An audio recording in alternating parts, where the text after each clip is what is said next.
Episode number 476, The Great Cataclysm, I. Experience Tales at Freeweb Novel.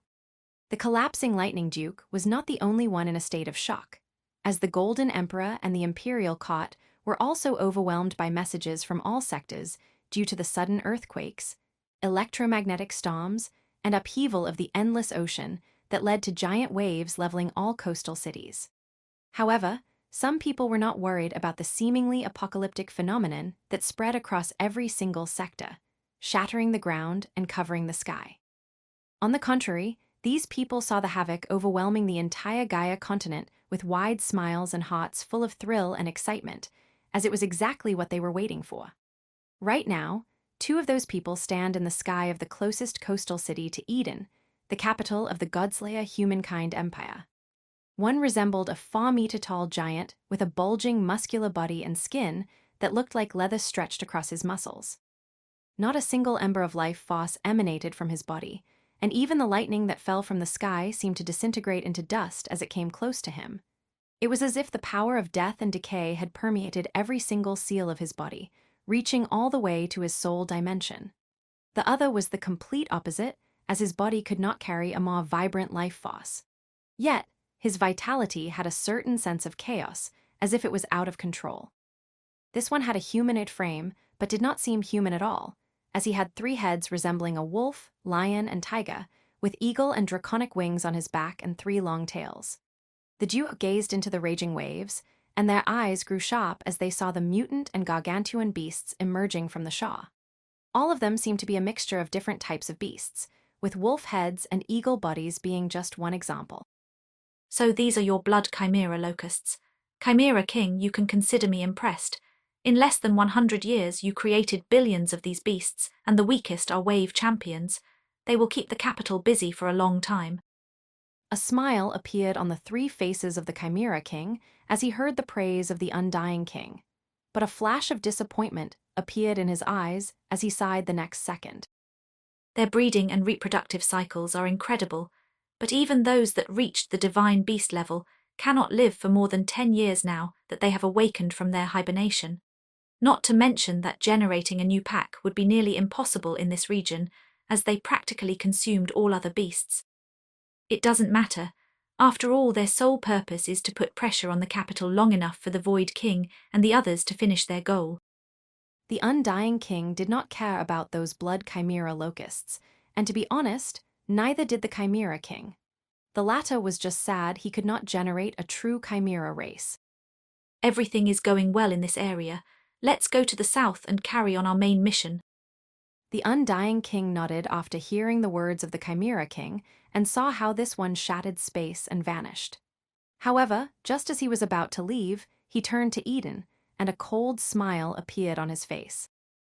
The great cataclysm has arrived. Let the Godslayer humankind rebirth in the flames of death and destruction.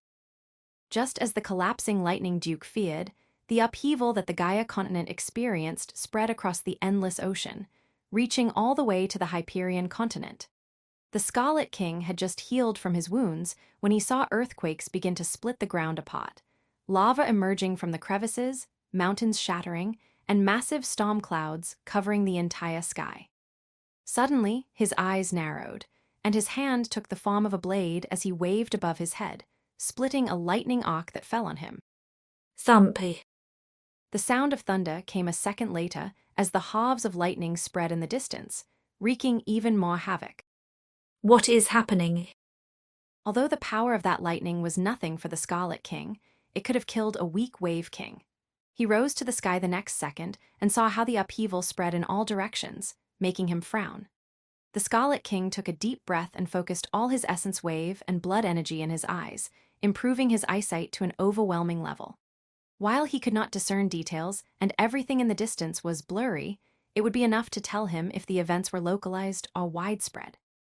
Obviously, the Scarlet King saw that the upheaval was everywhere, and then his eyes widened as he saw a wave emerging from the ocean in the far distance. While it looked very small, to be able to discern the wave from such a massive distance, it must be thousands, if not hundreds of thousands of meters tall. I can also see some buildings. There is a coastal city in that direction, but by the power and potency behind those waves, I doubt there is much of it left after a few minutes. A sharp light appeared in the eyes of the Scarlet King as he took a deep breath. A vial appeared in his hand, and he injected it into his neck.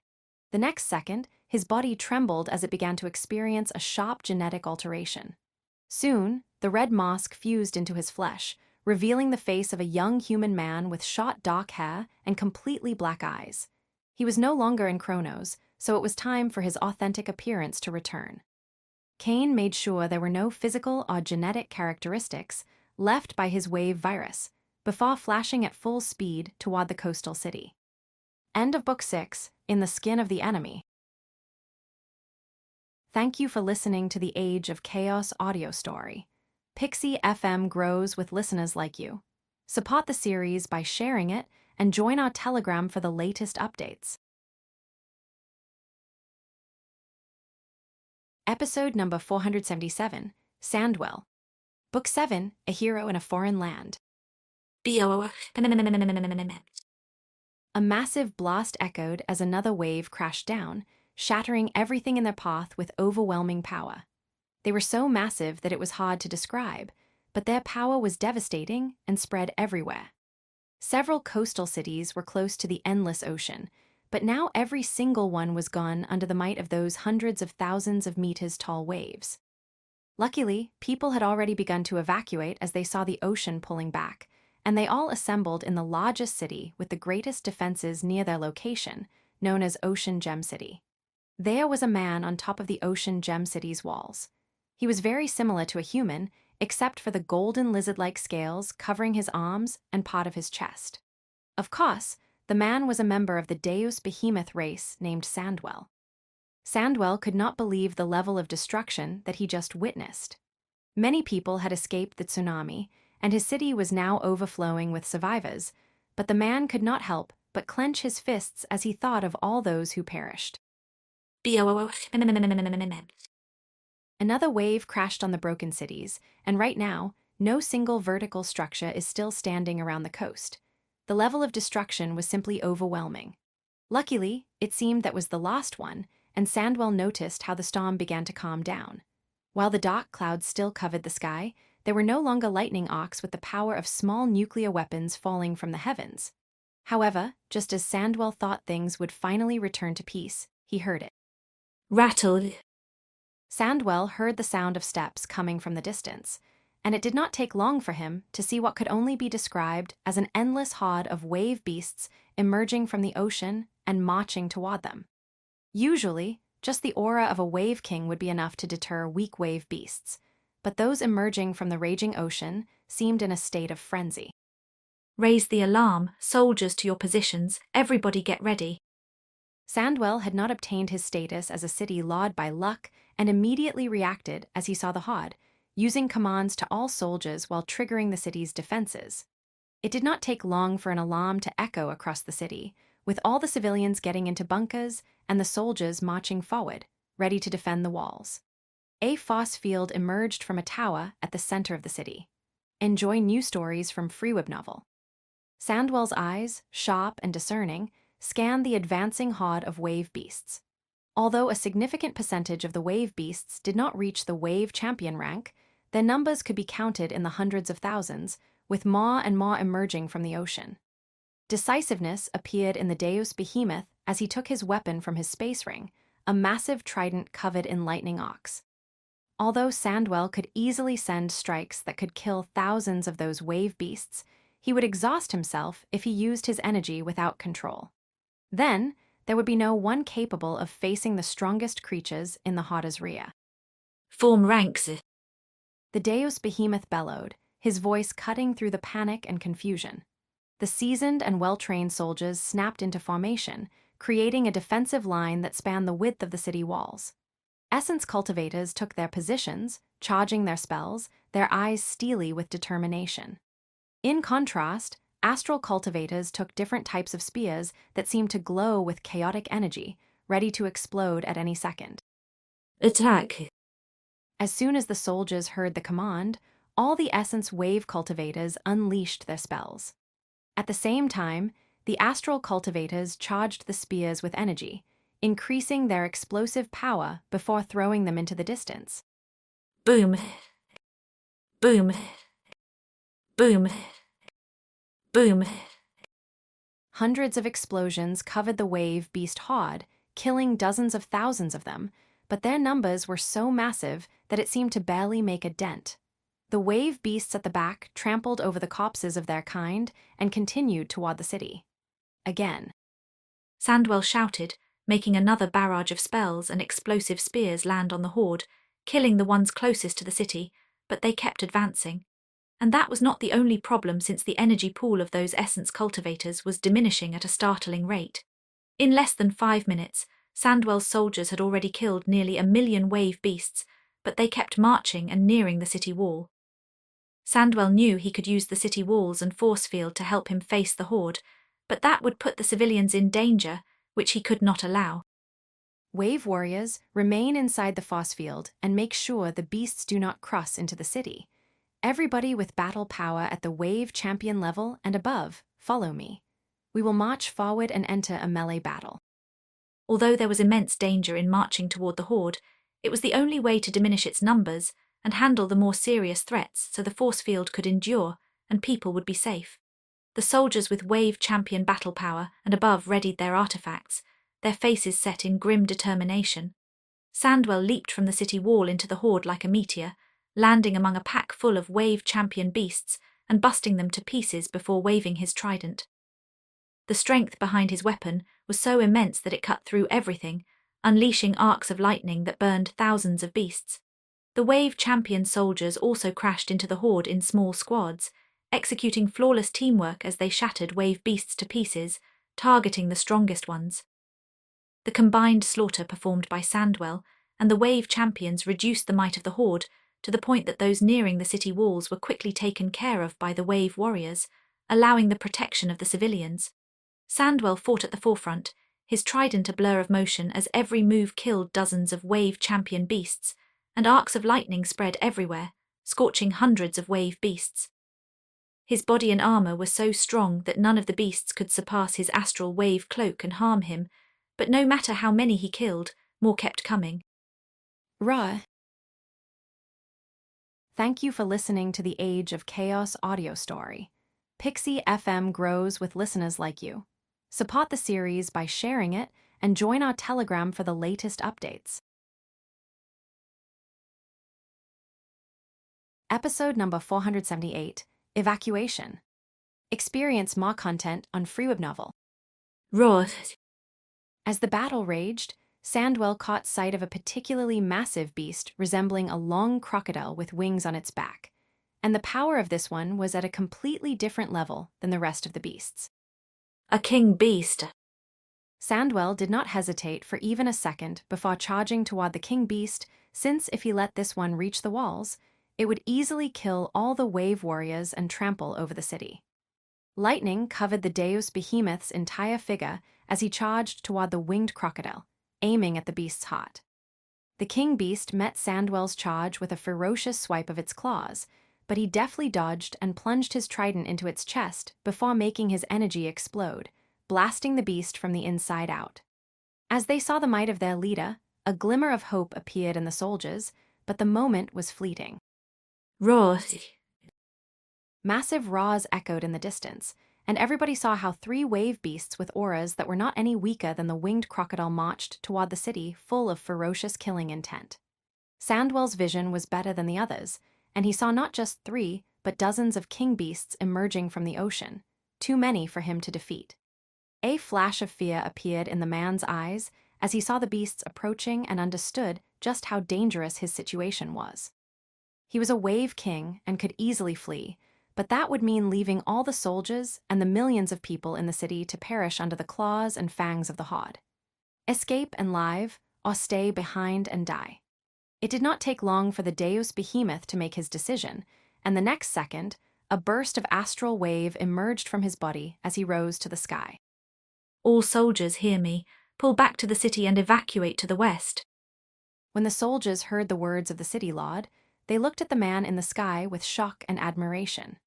They all understood that they could only evacuate the city and lead the people to safety if Sandwell stayed behind to face the Hod and gave them time. Although many soldiers would not hesitate to stay behind with the great man, they would not sully their commander's last act like that. Sandwell smiled as he saw the soldiers pulling back, and he closed his eyes for a moment as he remembered his long life and all the great battles that earned him the title of City Lord. Fighting will emerge from his eyes in the form of a blue force field as he gazes at the Hod with a cold smile full of killing intent. Come to me and face your death. Sandwell had just shouted those words and prepared to die in a majestic battle when a dark beam of energy fell from the sky, landing in front of him and moving forward, incinerating every single wave beast in its path. All the Deus Behemoth warriors were shocked as they could not believe what they had just seen. Sandwell was about to use his life to stop the Hod, but a beam of energy killed those millions of wave beasts as if they were nothing. The Wave King was the first to regain focus, and he turned to the blast's origin only to see a young human in the sky, and by his side was a ferocious demonic dragon. Yet, that was only the beginning, since the next second, the avatar of blood and darkness dispersed, leaving 33 blades that flashed into the battlefield, killing all the wave beasts near the wall before returning to the man. When Sandwell saw the regal and calm aura of the man, he couldn't help but feel a little embarrassed. The way he and his soldiers fought was full of might and glory in their minds, but to the man in the sky, it must be like a group of children making a great fuss over a little thing. Just as Sandwell was about to question the identity of the human man and why he was here, the man unleashed his ego wave, flooding everything in a radius of over 300 kilometers. Evacuate the city to the northwest, and do not stop until you are 1,000 kilometers from the coast. Sandwell was confused by that command. If the one shouting it was a superior officer, he would not hesitate to comply, but the person was a human who came out of nowhere. Of course, the fact that this one saved them had a great pull, but just leaving the city and heading into the forest with millions of people was dangerous. Besides, the humans took care of the wave beast Hod emerging from the ocean, so why should they leave the city's protection and enter the dangerous forest? However, just as Sandwell was about to voice his reservations about the command, he noticed the man's gaze growing sharp as this one focused on the ocean, and his eyes widened. The Hod is not over. Everybody evacuate the city. Head to the northwest. Soldiers form a defensive formation around the civilians and make sure to keep order. Sandwell did not waste any more time as he shouted that command, ordering the soldiers to evacuate the city before flashing into the sky as he would act as the lookout, ensuring there were no dangers around them. Evacuating a city with millions of civilians was not an easy task, but the soldiers were very well trained, and it did not take long for civilians to start exiting through the west gate. Sandwell's eyes focused on the human in the sky, but saw how this one's eyes remained on the coast, and he chose not to bother with questions and instead carried on with the evacuation.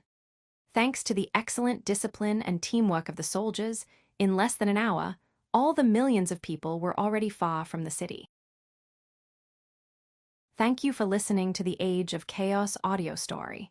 Pixie FM grows with listeners like you. Support the series by sharing it and join our Telegram for the latest updates. Episode number 479, Gaining Goodwill. The soldiers and civilians slowed down upon entering the forest. However, with the soldiers' defensive formation and Sandwell's keen eyesight and ego wave, they were able to safely move forward. B-O-O-O-M-M-M-M-Ms.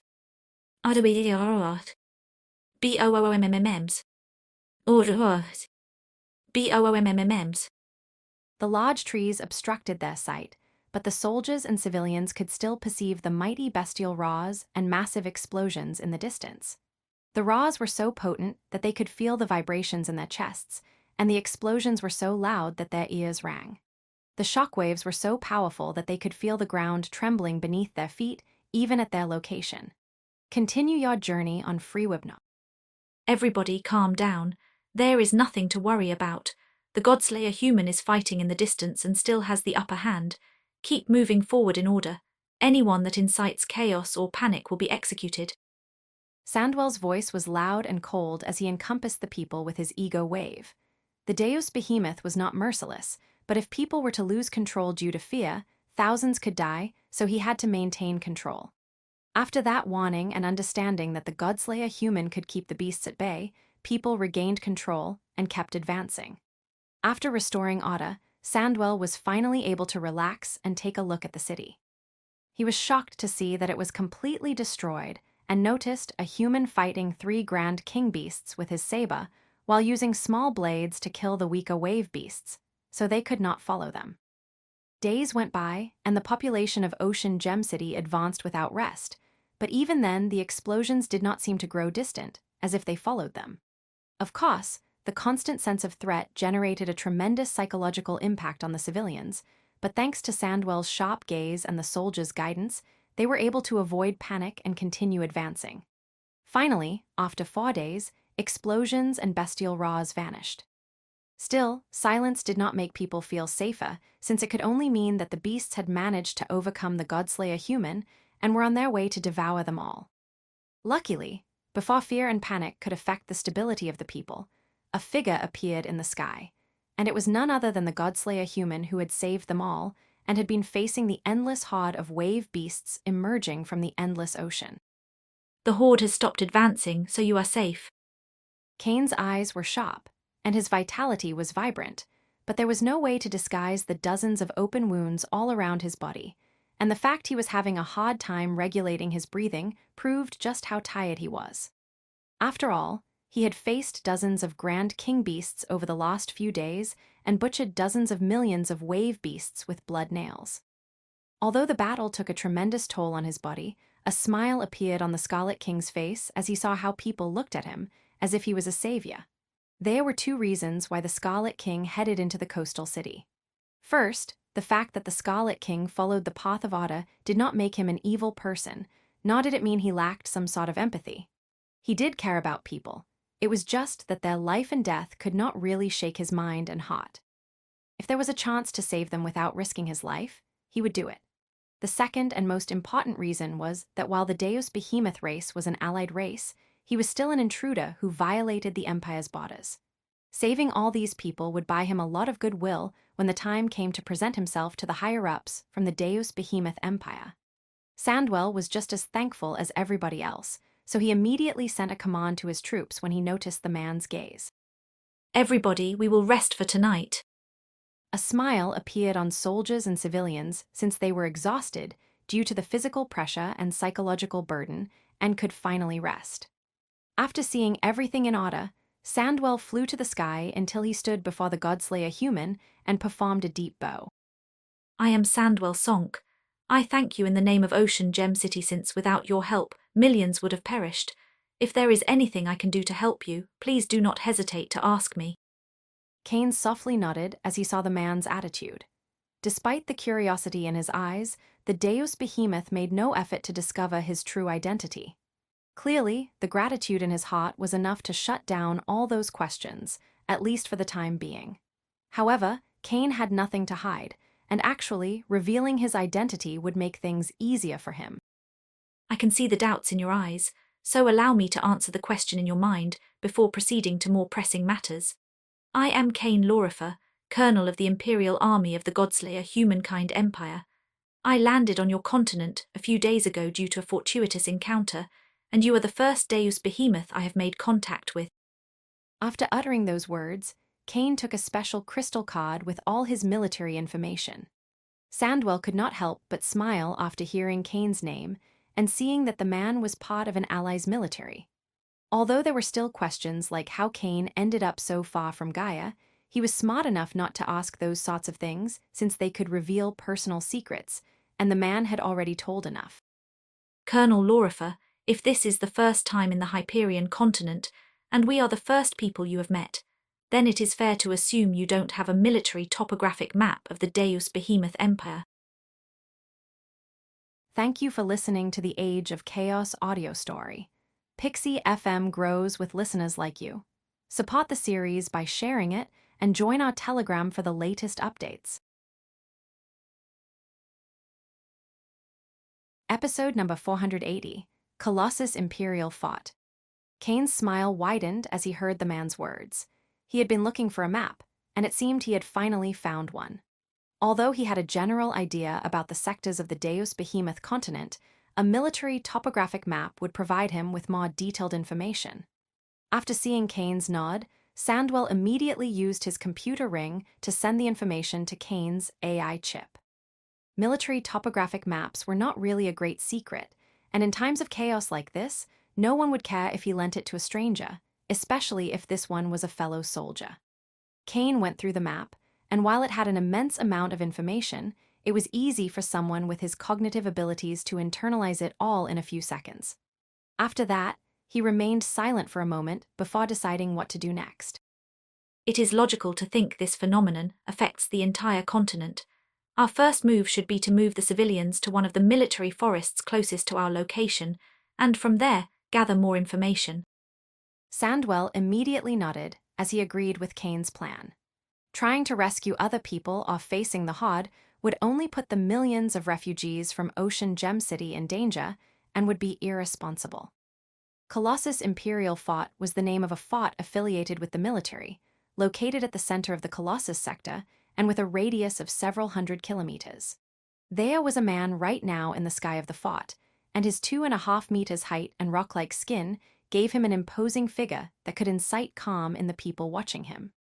Rocken could feel the eyes of the millions of people inside the fort, and he showed nothing but calm and resolution. Although he was just as confused by the sudden natural catastrophe that had struck the entire continent, he knew that those at higher levels must remain stoic in these times. The Grand Marquis did not simply stand in the sky. He used his ego wave to monitor the surroundings and guide the soldiers as people marched to the Colossus fort from all directions.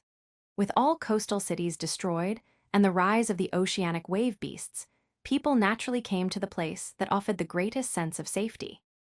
Although Rocken was happy to see hundreds of people marching into the Colossus fort, he could not help but clench his fists as he understood that for every refugee that reached this place, many more did not make it. Suddenly, Rocken's eyes widened as he turned to the distance, feeling a powerful aura that was not much weaker than his, confusing him. He had remained in the fort to ensure its safety under the command of the Duke, while this one and the other Apotheosis masters marched to the shore. A human. A flash of caution appeared in Rocken's eyes as he focused on the aura and felt 2 red eyes looking back at him, noticing that the person was not a member of the Deus Behemoth race, but a Godslayer human. Although their races were allies, this was a time of great turmoil, and he could not lower his guard to anyone who was an anomaly. Just as the Grand Marquis was about to give the command to raise the defenses, he noticed that the man was not alone, and hundreds of thousands of Deus Behemoth were with him. No, it's not just hundreds of thousands, they are millions. Rocken was shocked to detect such an overwhelming number of refugees advancing rapidly to the fort. Typically, such a large number of people would move very slowly since they would have to adapt their speed to the weakest members of the group. However, this was not the case since in the sky were 33 giant demonic claws, and in each, there were dozens of thousands of children, elders, and people with low cultivation. Kane smiled as he saw how Rocken lowered his guard when he saw him coming with such a massive number of refugees. He knew he had made the right choice by facing the horde of wave beasts and saving all these people. As for using the claws to mobilize the people, Kane did that since he could not stand the slow speed with which the group moved. Rocken immediately regained his focus as he sent a series of commands. Soon, hundreds of soldiers marched out of the city to meet the refugees from Ocean Gem City. Although the man was happy to see so many people alive, millions of refugees marching at once into the fort would carry a tremendous logistical burden, so he needed to make preparations immediately. Sandwell noticed the troops coming from the Colossus Imperial Fort and immediately directed his soldiers to meet with them so they could organize the refugees. Then, he gave Kane a slight bow before marching toward Rocken. It took a few seconds for the Deus Behemoth Wave King to stand before Rocken, and he performed a deep bow. Sandwell Sonk, City Lord of Ocean Gem City, greets Grand Marquis Rocken. Rocken was a Grand Marquis of the Colossus sector, so he knew all city lords and immediately recognized Sandwell. It seems that you were able to evacuate not only everybody from your city, but also people from other small coastal towns, and bring them here to safety. Explore stories at Freeweb Novel. I cannot take the credit, my lord. It was thanks to Colonel Lorifer that we were able to survive. The wave beast horde marched like crazy, and we were about to be overwhelmed when he interfered. He battled for several days, allowing us to stay ahead of the horde before protecting us on the journey, using his ego wave to scare away all enemies and his spells to carry the weak and old. Rockin's eyes narrowed as he heard those words. He could see Sandwell's honesty behind those words, and it was clearly not Faust. Besides, it made sense that this massive group managed to escape thanks to Kane's interference, since the power of the Oceanic Horde was not something a Wave King could handle. Thank you for listening to the Age of Chaos audio story. Pixie FM grows with listeners like you. Support the series by sharing it and join our Telegram for the latest updates. Episode number 481, Searching Space Rings. The fact that Kane was a colonel in the Godslayer human Imperial Army also improved Rockin's vision of the man. After all, it was always easier to interact with fellow soldiers.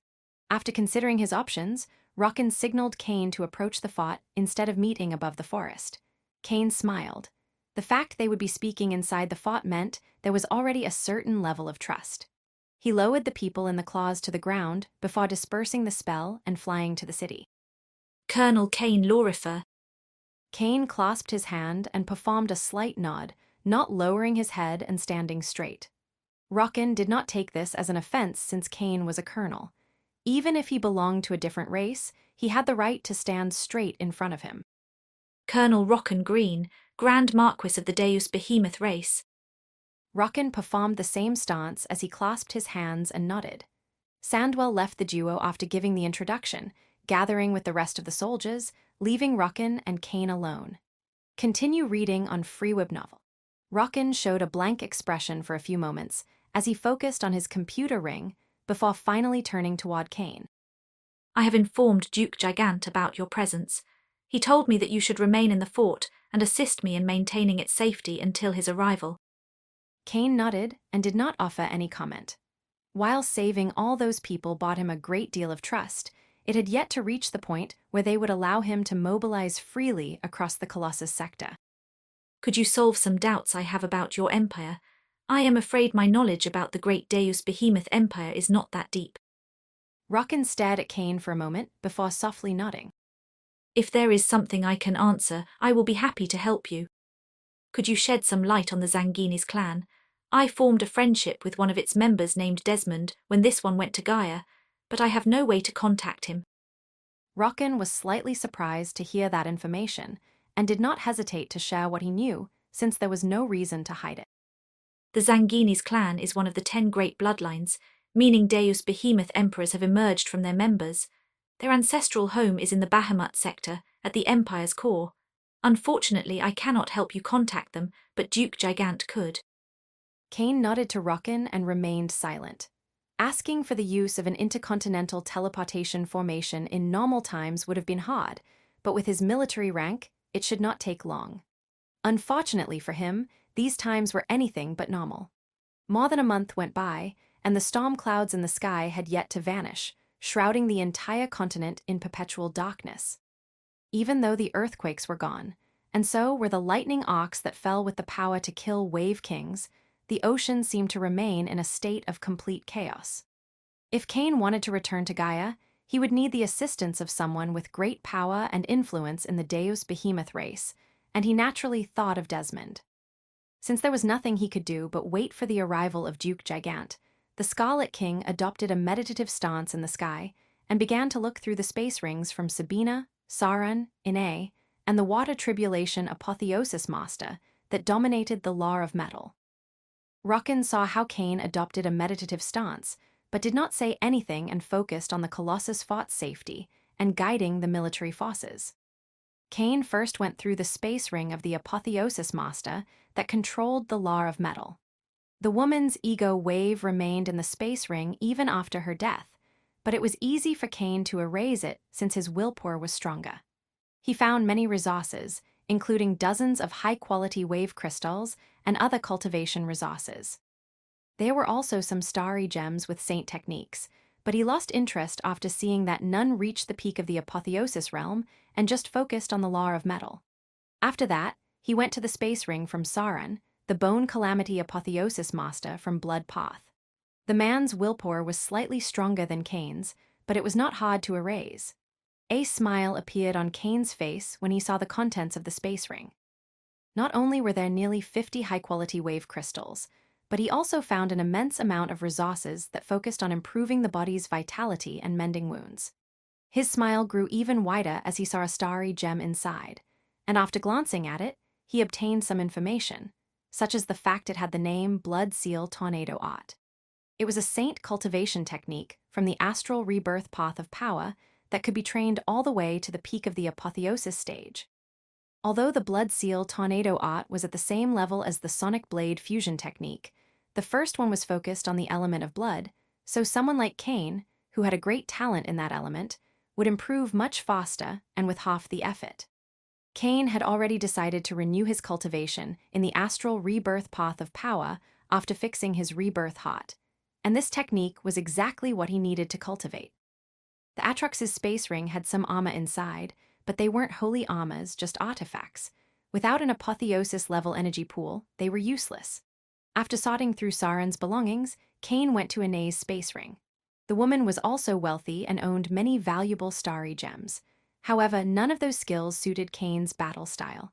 It appeared that Anae was skilled in the Law of Ghost, a powerful law but one that Kane had little talent. However, as he went through the cultivation resources, surprise appeared in the Scarlet King's eyes as he saw a crystal glowing with a strange nebula-like energy. A Supreme Wave Crystal. Thank you for listening to the Age of Chaos audio story. Pixie FM grows with listeners like you. Support the series by sharing it and join our Telegram for the latest updates. Episode number 482, Blood Gem Heart. A Supreme Wave Crystal. The crystal with nebula energy was a unique wave crystal type that was incredibly hard to obtain and worth more than an adamantine artifact. Its energy was not only exponentially purer than that obtained from high-quality wave crystals, but it also refined your energy pool. Supreme wave crystals were the cause of some mines that generated wave crystals, and their origin was said to be out of this world, some speculating that they fell from the astral sea into ether. Kane was amazed to see someone like Anae having one since they were treasures even some divine ascension masters did not have. She must have had a powerful background. Anae's death would enrage very powerful people, but Kane could not care less about it, and after finishing with Anae's space ring, he focused on the lost one that belonged to Sabina. The ego wave of the Divine Ascension Master was stronger than Sion's, but the amount in the space ring was very little, so by using all his strength, he erased it and got access to what was inside. As soon as his ego wave filled the dimension inside the space ring, a sense of utter shock assaulted him. If the Supreme Wave Crystal was surprising, what he saw inside Sabina's space ring stunned him. Kane was shocked because he saw a beating crystal heart inside Sabina's space ring. Thanks to his constant search for information through all types of networks, and from the memories of devoured souls, Kane's knowledge regarding cultivation treasures was massive. He recognized the beating as a blood gem heart, a divine treasure from the Law of Blood. There were runes engraved in it that contained the mysteries of the Law of Blood and could be used as a guide into the law. And for those that followed the astral rebirth path of power, it could work as a treasure capable of fusing into your rebirth heart, generating a secondary chamber that could act as an energy pool for blood energy. Most likely, Sabina was using it to improve her understanding of the Law of Blood, but now such a majestic treasure was in the hands of Kane. The reason for Kane's overwhelming excitement was that the blood gem heart could also mend the wounds on a heart. Although that function was secondary, the treasure still had a tremendous healing power capable of helping divine ascension cultivators, so the effects on a wave champion should be overwhelming, maybe even high enough to fix a crippled rebirth heart. If Kane's rebirth heart had been in its original condition from the time he reached Kronos, then there was no chance the blood gem heart would be capable of fixing it. Still, after the Saint Revolution refinement, its condition had significantly improved. Anyone else would have to go through arduous experiments and research to see the efficacy of the blood gem heart and whether or not it would be enough to help his condition, but not Cain. System. Analyze the blood gem heart and the condition of my heart. Tell me whether it would be enough for my rebirth heart to completely heal, allowing me to resume the astral rebirth path of power. Explore more at Freeweb Novel. Scanning blood gem heart. Analyzing healing properties. Blood gem heart's healing power is insufficient to allow Vessel's rebirth heart to regain its full cultivation capabilities. A small sigh of disappointment emerged from Cain as he heard that message. He had great hopes of being able to heal his rebirth heart with the divine cultivation treasure, but it seemed he was asking too much. Although there was still the path of performing a 21 revolution refinement, it would be long before he could create the flame, much less execute a safe revolution refinement. Of course, Cain could use the system, but after helping Astrid and hacking the intercontinental formation of the blood path, he had less than 2M destiny force. Just the refinement would cost 3 MDF. However, just as Cain was going to advance to the next topic, more information came from the absolute life form system. If Vessel's rebirth heart experiences an 18 revolution refinement, there is an 87% chance that the blood gem heart would be enough to fix his condition completely. Cain's eyes widened as he grew ecstatic at this new information. He was already able to create 18 revolution flames. While his success rate left much to desire, that could always improve with enough practice. Actually, if Cain was really desperate, he could take one of the 18 revolution flames in his space ring and use the system to perform a flawless revolution refinement by spending 1M destiny force. Of course, Cain would not waste such a massive amount of destiny force if there was another way. He had time and could improve his abilities with the Saint Revolution refinement before performing it on his own body. A place like this must have some sort of dungeon or prison. Cain's mind immediately went to performing experiments on prisoners, but that was not something he could do without some high-level authorization. Not to mention, he had to be careful about showing that side of his nature, since some people might have a problem with it. Besides, revealing the power of tribulation refinement could be dangerous, as it could draw the great of powerful people. In the Atrox Immortus continent, he had the identity of an envoy from the Inferno demon race and the son of an archduke, which was enough to deter anyone from forcing him to do something he did not want to. I will wait for Duke Gigant to arrive before deciding my next step. After that happy news, Cain went through the rest of the materials in the space ring. There was an incredible amount of resources and treasures that could help improve the amount of blood energy inside his body. He was sure that he could grow blood flame to the peak with the resources in this space ring. Thank you for listening to the Age of Chaos audio story. Pixie FM grows with listeners like you. Support the series by sharing it and join our Telegram for the latest updates. Episode number 483, Duke Gigant. What drew Cain's attention was the thin blood saber he took from Sabina. A sharp light appeared in his eyes as he felt the power of this one and realized it was an adamantine artifact. Adamantine artifacts are very powerful weapons, and they were at an even higher level than slaughter and blood nails. Of course, the latter was a holy weapon and could grow alongside Cain's energy pool, but its limit was at the peak apotheosis realm, while the thin blood blade could enhance the attacks from divine ascension masters. Although Cain wanted to know more about the weapon, the ego mark of Sabina in it was much more powerful than in the space ring, and trying to break through it by force would be dangerous, so he just left it be for the time being. There were also starry gems, but while they were powerful, they did not offer more powerful spells than the ones he currently had. After finishing with the space rings, the Scarlet King took a high-quality wave crystal from his space ring. He could not do much until the Duke's return, so he chose to train. Other than that, he was also using the AI chip module to go through the networks of the Deus Behemoth Empire as he wanted to look for the silent and hidden channels. For Cain, it was already a habit to look for the underworld wherever he arrived in a new place.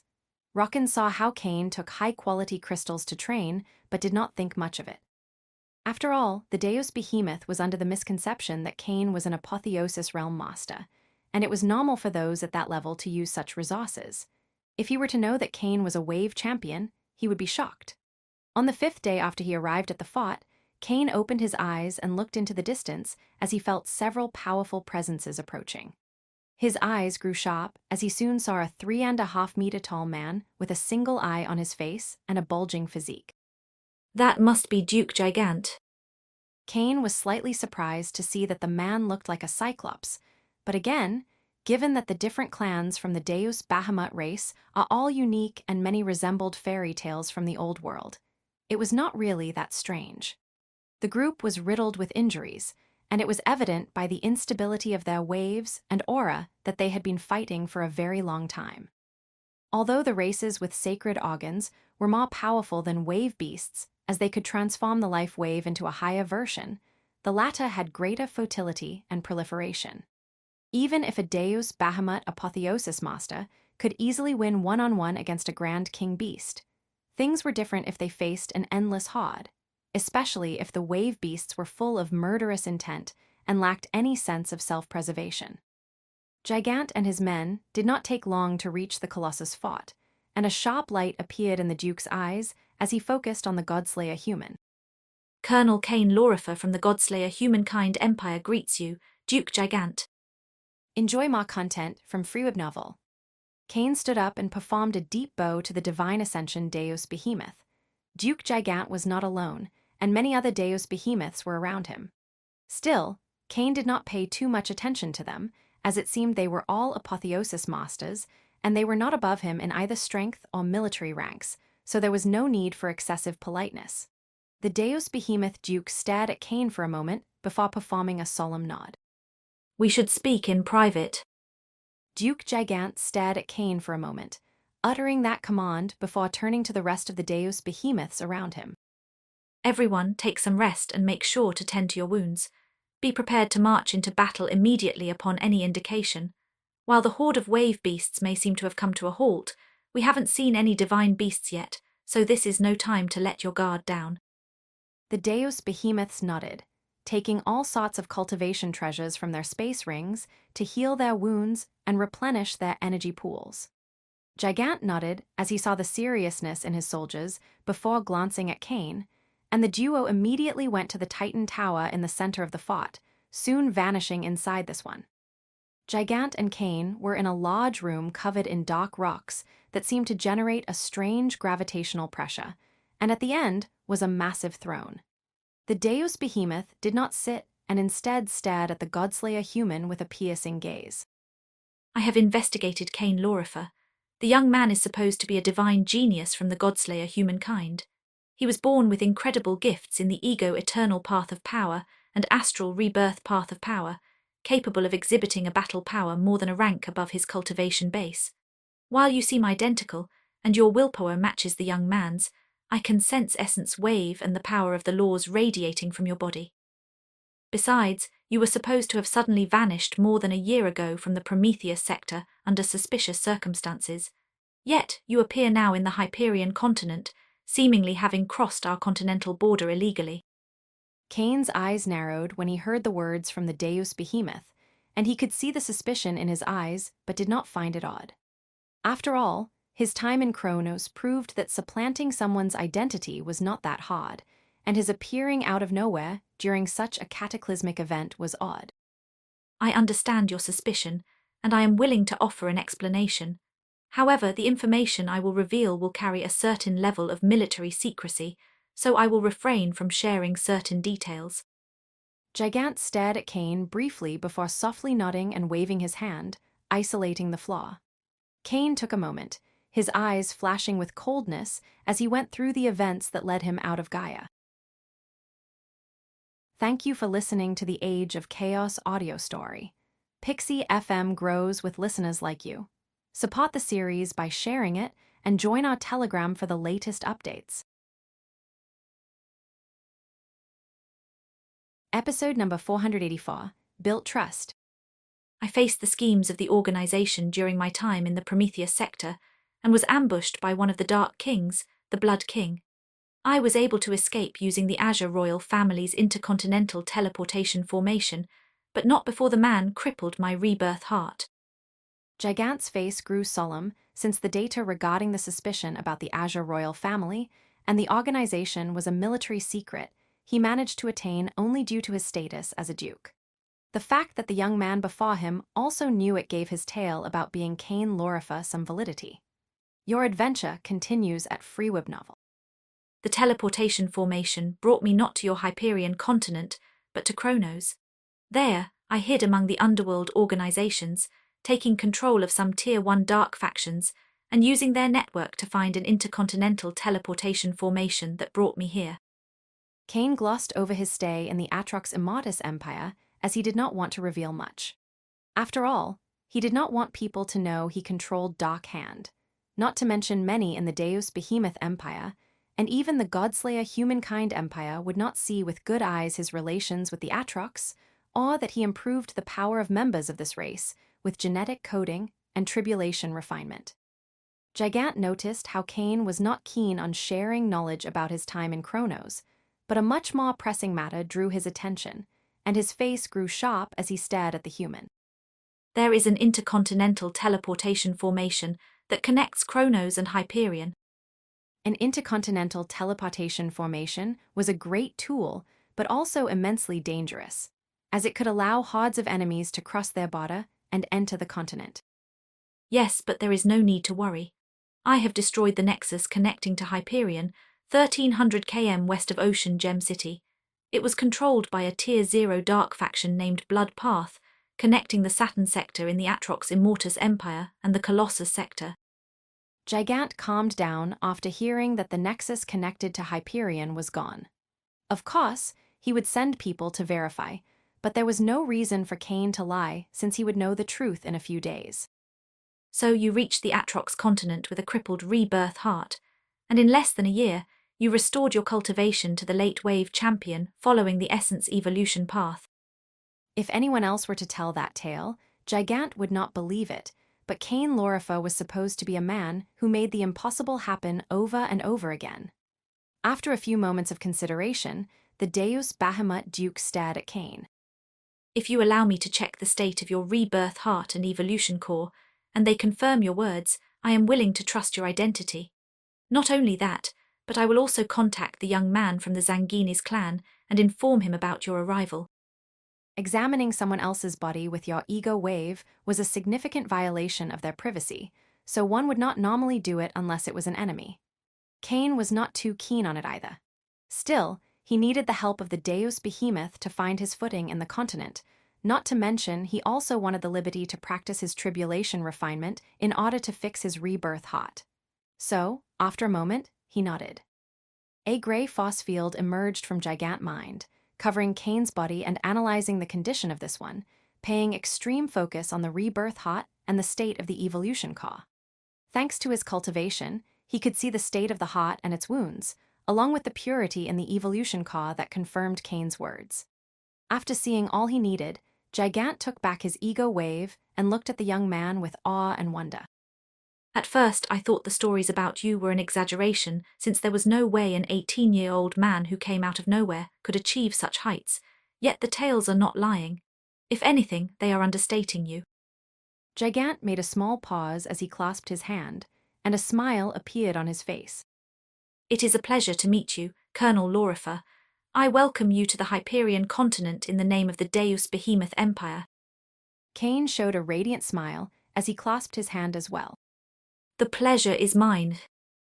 After all that was out of the way, and a sense of trust emerged between the two, Gigant was able to address more important matters.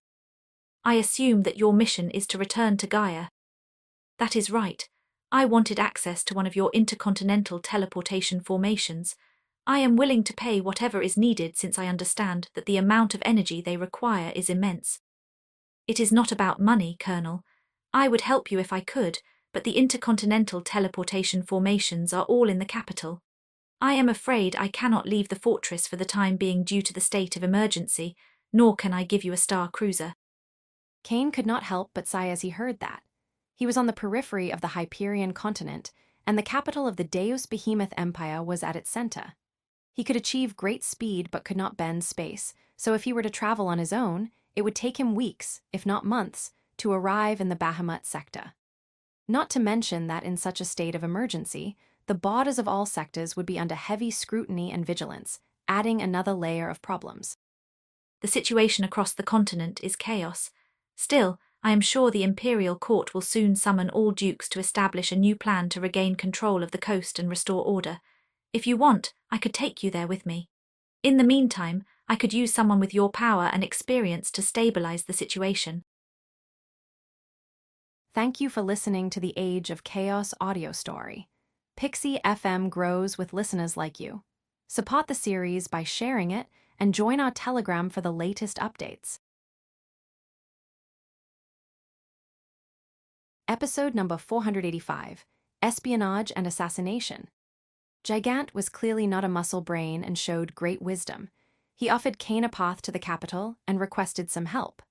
While immensely powerful, he was one man and could not be in two places simultaneously, so he needed powerful and talented people to help him.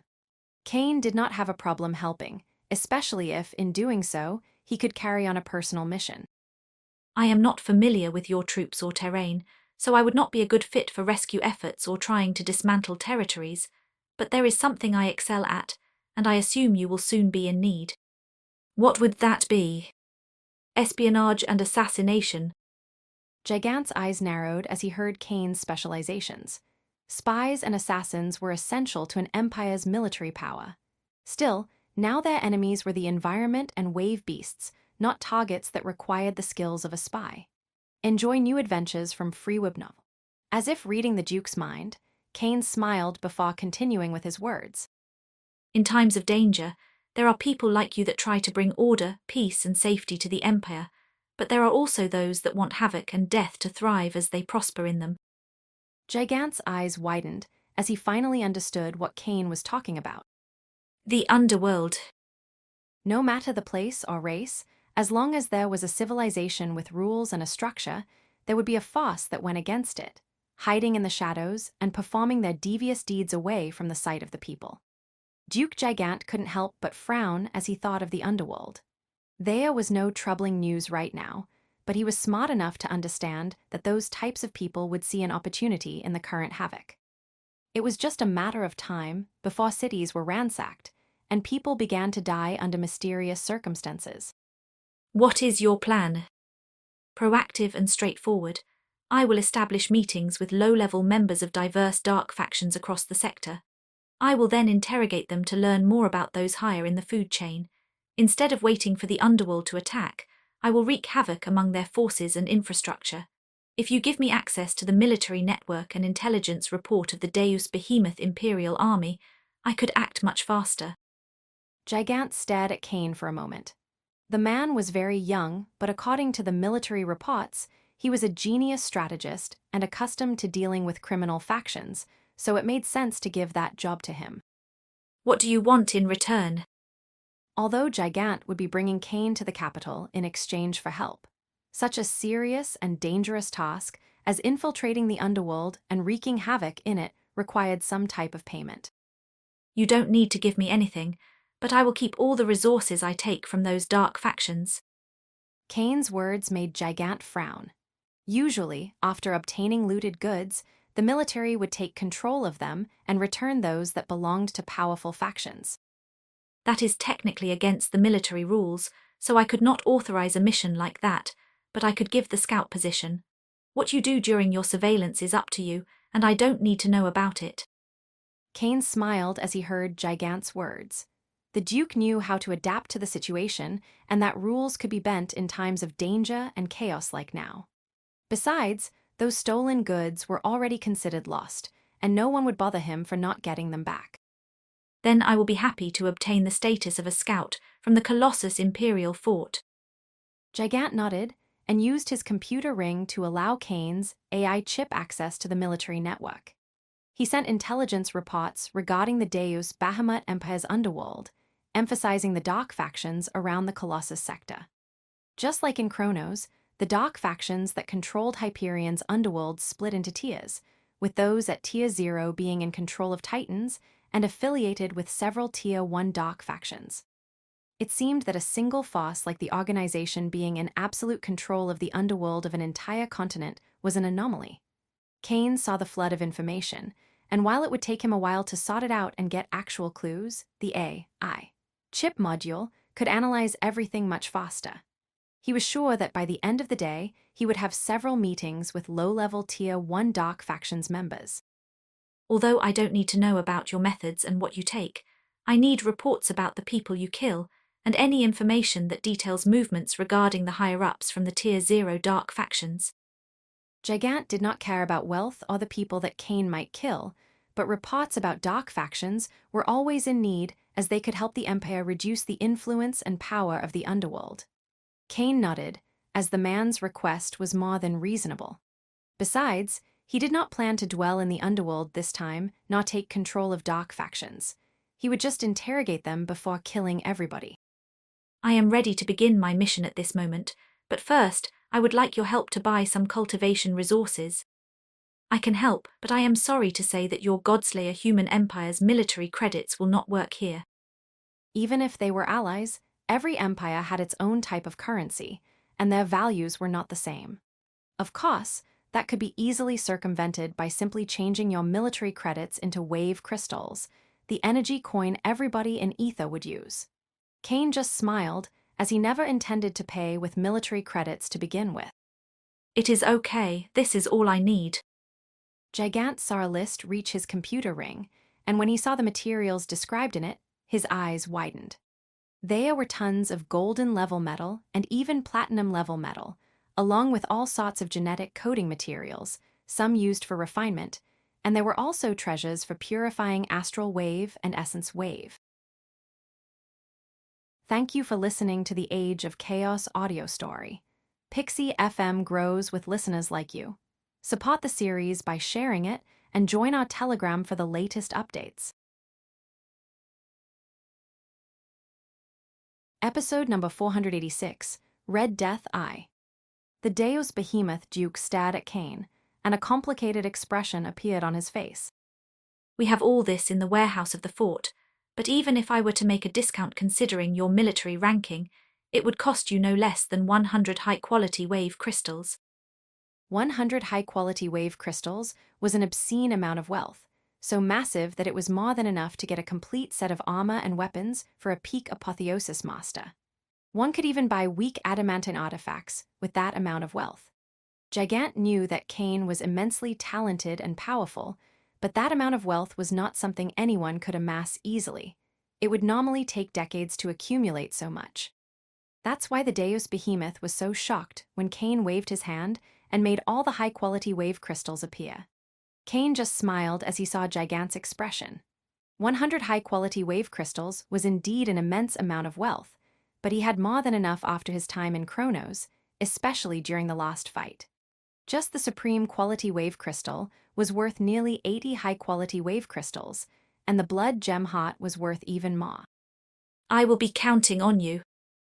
Gigant could only nod as he took the high-quality wave crystals and began to set instructions to gather the resources Kane was after.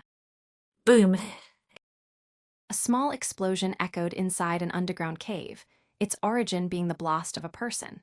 The man had exploded like a balloon full of blood due to his body's inability to contain the overwhelming amount of world energy triggered by an 18 revolution refinement. Kane sighed as he witnessed the explosion of the man. He wasn't particularly concerned about the death, but failure was not something he enjoyed. There were bandages covering his body and a red mask over his face. For this type of mission, secrecy was necessary, as the presence of a Godslayer human could draw suspicion, so he fully embraced the identity of the Scarlet King.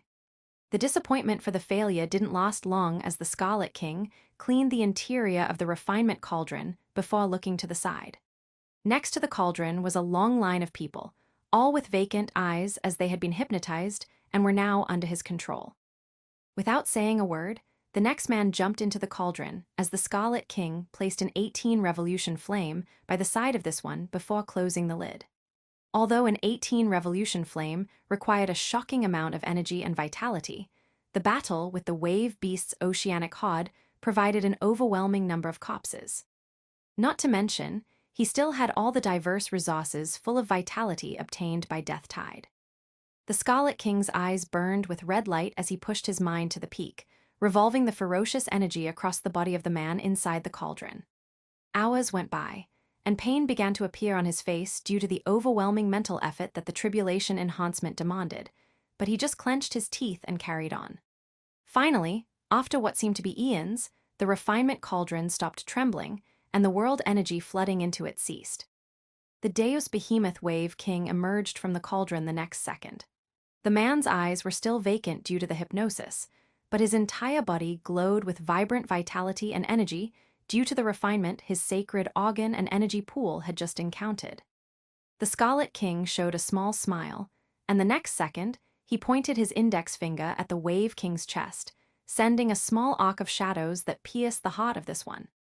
A flash of pain appeared in the eyes of the Deus Behemoth Wave King, but he was not able to break free from the hypnosis or stop a stream of blood from leaving his body. All the man's blood reached the Scarlet King's right hand before being set ablaze, being consumed by the blood flame. He continued until there was not a single drop left.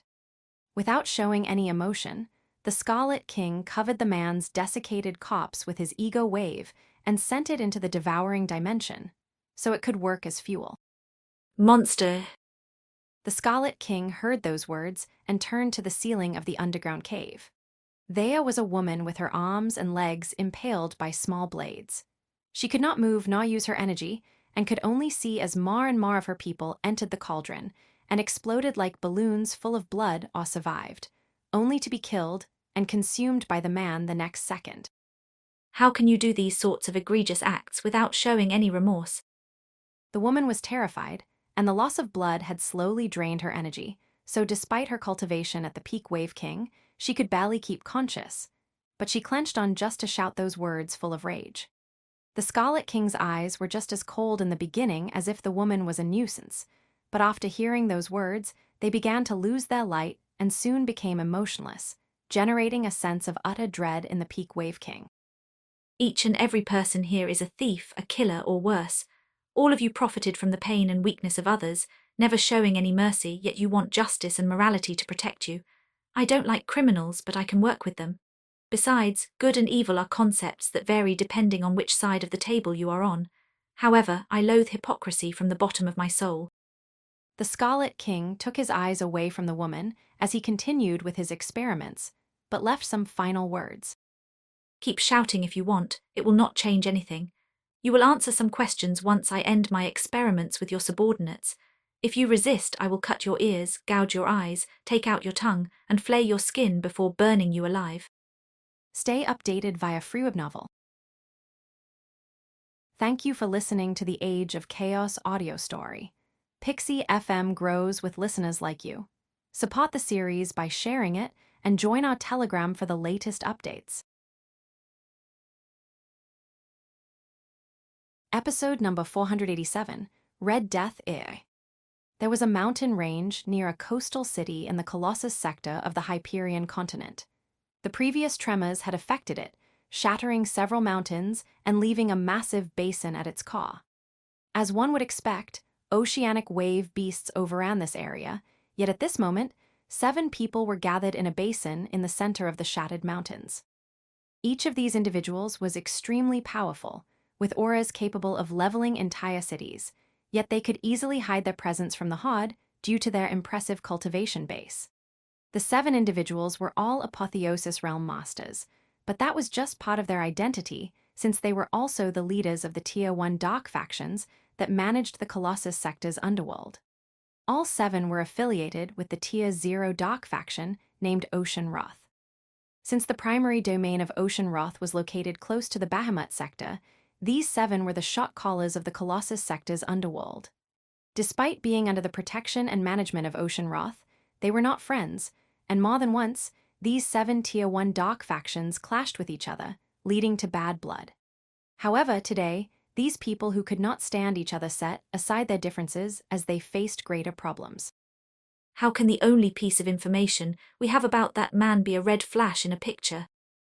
Shouted a man with a dwarf-like appearance and stone skin. The power in his flesh and muscles was overwhelming, as was his vitality, making it clear he was a flesh calamity apotheosis master. There must be some clues some of you are choosing not to share. There's no way Red Death could kill soldiers from all our forces for the past 3 weeks, yet we don't even know how he looks. Exclaimed a woman with vampire-like wings, her fists clenched as a bloodthirsty aura emerged from her eyes. HMPH, Jamaica, you have always been the type to hide things until it suits you to reveal them, yet you accuse us of holding back. Maybe you are the one feeding Red Death information about our forces, or else how could that person find my hidden warehouses and operation centers so easily? Retorted a cyclops-like man to the Essence Cultivation Apotheosis Master. He appeared to be from the same clan as Duke Gigant, but that didn't mean they were related, as millions of Deus behemoths had the same physical characteristics. His body was formidably strong, and while still at the flesh calamity stage, it seemed he would soon face the bone calamity. Euron, you one-eyed freak, how dare you accuse me of working with that person, when it has been my blood, heaven the one that suffered the most attacks? Jamaica, the Deus behemoth with vampire-like characteristics, shouted back, rage and murderous zeal appearing in her eyes as she focused on the Cyclops. Experience tales with Freeweb novel. Euron could feel the immense power of the Water Tribulation Apotheosis Realm Master, but showed no fear, his body beginning to vibrate as his muscles enlarged, seemingly ready to fight. Enough! With overwhelming power, a voice echoed across the broken mountain range, immediately stopping any form of fight. Many of the Tier 1 Dark faction's leaders adopted a solemn expression as they turned to the Origin. The one who shouted was a middle-aged man nearly 2 meters tall, with blue draconic scales across his body and a long blue tail that circled his waist. His aura was the strongest of the 7, having surpassed the Bone Calamity, and his bloodline was already at the Divine tier. His name was Damasco, and since the Tier 0 Dark faction didn't have a direct presence in the Colossus sector, his ocean power was the strongest force in the underworld. He managed to arrange this meeting involving all the Tier 1 Dark faction's leaders using his status and power. There is no use in fighting among each other. Red Death, whoever might be, has done a lot of damage to all our factions, and due to his intrusion, none of us have been able to implement our plans to take advantage of the sudden upheaval that has assaulted the Colossus sector.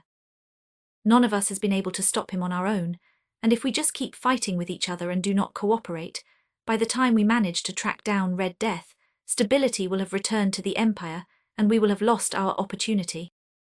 A sharp light appeared in the eyes of the Tier 1 Dark faction's leaders. All of them wanted to take advantage of the sudden loss of order and stability in the Empire, but had been unable to do so due to the attacks on their forces and infrastructure. As always, Damasco, you can keep a cool head and guide us when we face problems. No wonder you were able to rise so high. I am sure you will one day step into the divine realm, and we will have to call you Titan. A melodic voice echoed across, and all the Tier 1 Dark faction's leaders turned to a young woman who stood at the right of Damasco. She had a beautiful face, with petals covering her arms and part of her face, giving her an elf-like appearance. Despite her delicate figure, no one dared to look down on the woman as she was an Earth Tribulation Apotheosis Master, mastering 2 powerful laws. Her cultivation style managed to combine both, granting her a battle power second only to Damasco. The woman's name was Lamina, and none were surprised by her seemingly worshipful attitude towards Damasco, as that was the nature the duo had enjoyed for a long time. Enough flattery. Damasco, I came here only because you said you had a way to figure out that man's identity. A middle-aged man with gray metallic fur covering his chest and arms shouted. Although all other Apotheosis Masters showed some deference to Damasco, this man was different. Thank you for listening to the Age of Chaos audio story. Pixie FM grows with listeners like you. Support the series by sharing it and join our Telegram for the latest updates. Episode number 488, Red Death EI. The Deus Behemoth radiated a strange aura of decay and a putrid smell that could not be hidden. His appearance as a middle-aged man was just a disguise since he was nearly 3,000 years old. While an Apotheosis Realm Master had a long lifespan, 3,000 years was a lot. Age had already begun to decrease the Deus Behemoth's power, which was why, despite being a Fire Tribulation Apotheosis Master, he was the 3rd strongest. Damasco chose not to clash with the man, as people close to the grave often had strange behaviors and were often erratic and dangerous. The rest of the Tier 1 dark factions leaders thought the same and chose not to bother with the man. A satisfied smile appeared on the man with metallic fur as he saw everyone remain silent, and he continued shouting to Damasco. I don't need any of you to fight Red Death. I just need you to make him appear, then leave the rest to me. I will crush his skull beneath my foot. ZNNNN. The old Deus Behemoth had just finished speaking when the sound of a sword sundering the air echoed, and then shock appeared in the eyes of the Tier 1 dark factions leaders. All 6 Apotheosis Masters had their eyes on the old Deus Behemoth. They saw how, out of nowhere, a red blade struck the old man on his right shoulder before descending in a vertical position all the way to the ground, bisecting him. What? That was the last word the old Deus Behemoth uttered before his body split apart, revealing a figure covered in bandages with a scarlet robe and a red mask. A sense of complete and overwhelming shock assaulted the Apotheosis Masters, and no one could blame them since they only detected the man's presence after he killed the old Deus Behemoth. Fear emerged in their hearts as they thought of what could have happened if they had been the target and not the old man. Experience new stories with Freeweb Novel. However, the 6 were still Apotheosis Realm Masters, and their willpower allowed them to overcome the shock nearly instantly. Lights of different colors appeared in their eyes as they focused on the man. It was clear to all of them that this person was the silent assassin who had been wreaking havoc on their domains. Red Death. Unfortunately for the Tier 1 dark faction leaders, before they could utter a word or form battle plans, the ground beneath their feet split apart. Rumbled. From the crevice of the shattered mountains, a demonic draconic creature covered in bright golden flames emerged. The demonic phantom appeared right below Jamaica, the water tribulation master with vampire features. Jamaica's eyes widened in terror, and she tried to escape, but she was not fast enough, and the demonic phantom's maws closed on her. The next second, everyone heard the sounds of flesh tearing apart and bones shattering to pieces. 2 Apotheosis Realm Masters perished in a span of 3 seconds, but the other 5 were able to immediately rise to the sky and spread their ego waves as they looked everywhere. Watch out, the essence cultivation in control of the Avatar is still hiding, shouted Damasco. He frowned, realizing that no matter how much effort he put in, he could only detect the man with the red saber.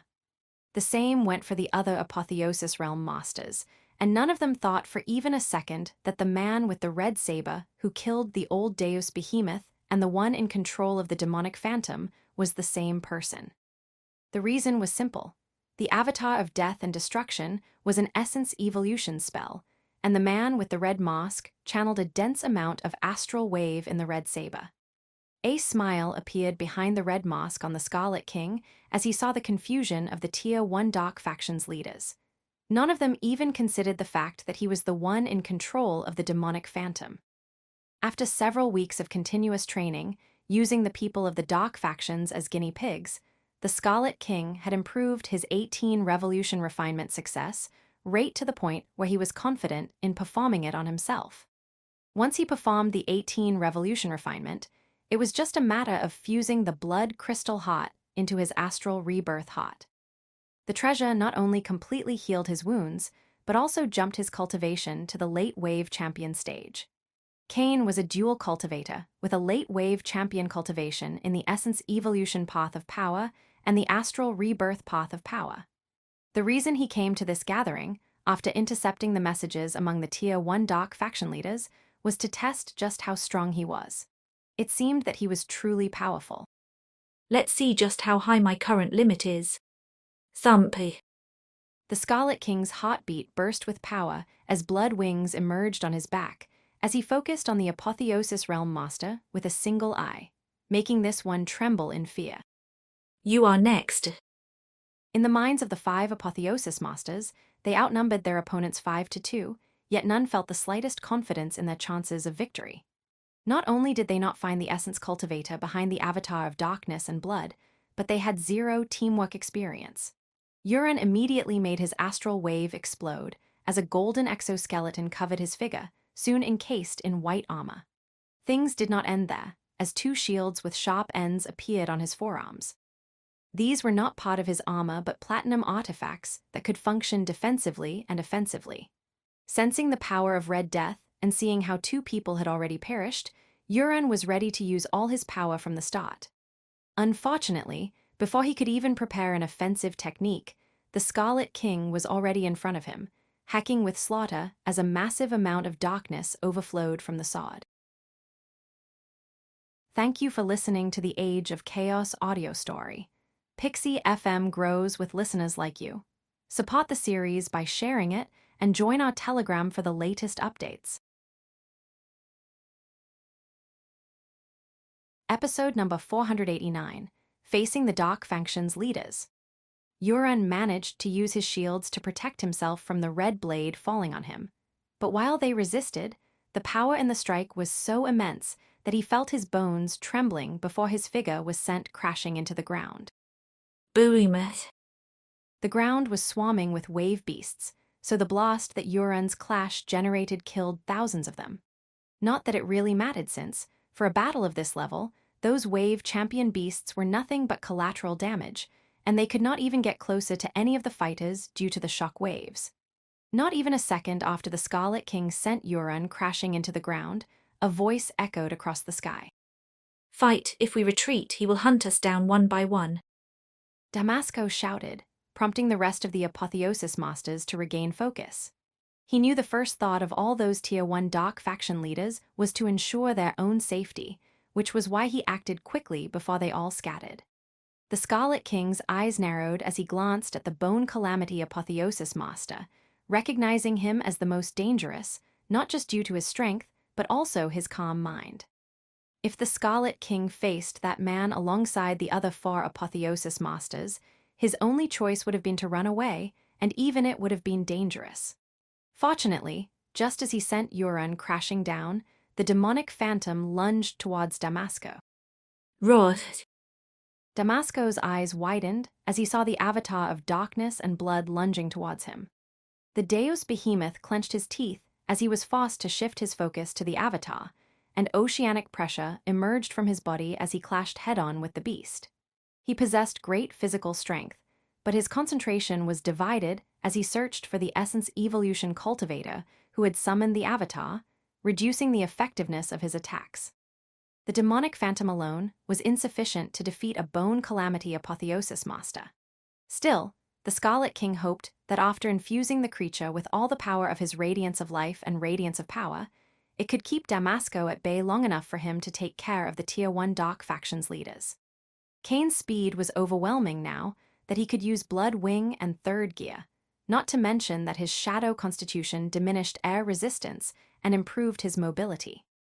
That's why, in less than a breath, he was already about to reach Euron, who had crashed thousands of meters away. Euron barely rose from the ground when he saw the Scarlet King flashing toward him. While he could still fight, his arms didn't stop trembling, and he knew he couldn't endure many more attacks like that. Fortunately for the Deus Behemoth, the other 2 Tier 1 Dark Faction leaders had heard Damasco's words and lunged towards the Scarlet King, intending to intercept him. The Scarlet King's eyes narrowed as he saw a man resembling a dwarf with a muscular build and stony skin lunging toward him with a hammer full of lightning, while weapons made of lava rose from the ground. Euron saw this, and a smile appeared on his face. The duo was weaker than him, but their attack would delay the Scarlet King long enough for him to charge his astral wave and unleash a powerful attack. If the Scarlet King were just an astral rebirth cultivator, the combined attack from the 2 Apotheosis Masters would have forced him to stop his advance, but that was not the case. The dark rune covering his chest began to glow, and he rose its power to the next level by channeling the power of the Law of Shadows. Your journey continues with Freewib Novel. All 3 Tier 1 Dark leaders were shocked to feel the power of the law emanating from the man in the red mosque, only for him to vanish the next second. Euron's eyes screamed with terror as he felt a presence emerging from his shadow the next second. Before he could react, a red saber bathed in darkness pierced the back of his skull, flooding his brain with destructive energy and killing him. The Scarlet King withdrew his red blade from Euron's skull as he turned his eyes to the man with the lightning hammer and the woman in the sky who could generate magma weapons. The geosphere exploded after seeing how the man could teleport despite flooding space with their energies and seemingly capable of summoning the law's power. Any trace of fighting spirit in their hearts vanished as they attempted to flee with all their power. Lightning overflowed the body of the dwarf, but before he could even gain momentum, the Scarlet King already caught up with him. The man hastily rotated his entire body and struck with his hammer, but the move was predictable, even if the Scarlet King was not using the flow. It was no surprise that Scarlet King dodged the hammer attack and sliced the dwarf's head with his red saber with a single move. The man had robust physical defenses, but by combining Kane's physical strength, Slaughter's cutting power, and the Law of Darkness's destructive power, the weapon was able to cut through the spine of a Flesh Calamity Apotheosis Master without requiring the help of the Sundering Concept. Immediately after killing the stone dwarf, the Scarlet King's eyes turned toward the Wind Tribulation Apotheosis Master, who was running away. The woman's spells were powerful, but her speed was mediocre, so he could catch up with her in a few seconds.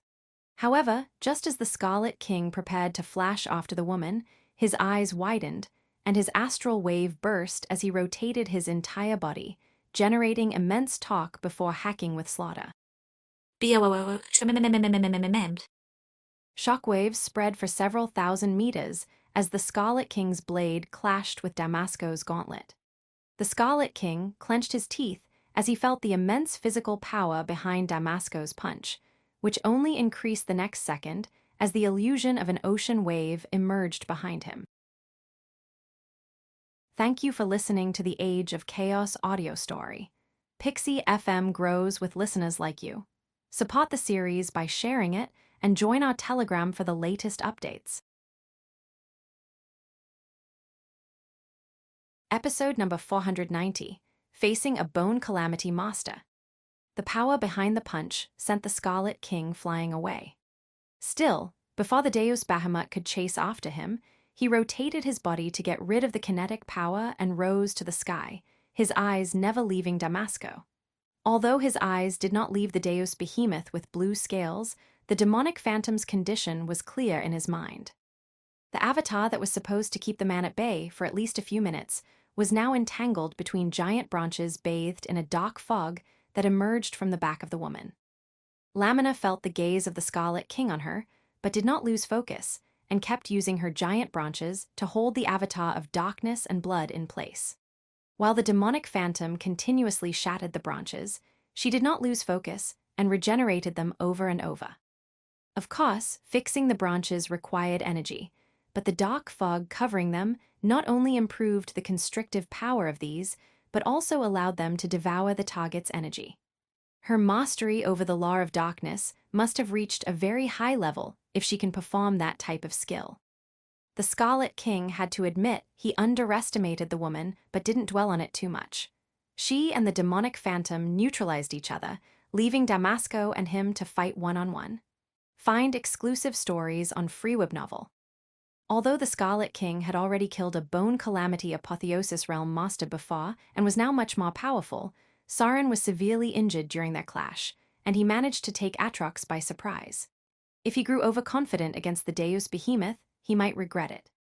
Immediately, the Scala King's astral wave burst with all its power, enhancing his body, while Essence Wave covered the weapon, flooding it with darkness and shadows.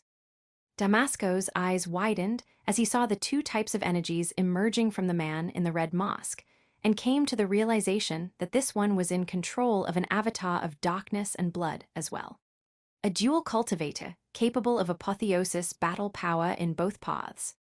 Damasco couldn't believe what he saw, since the mere notion of someone performing dual cultivation was taboo, as it was considered a waste of potential and time.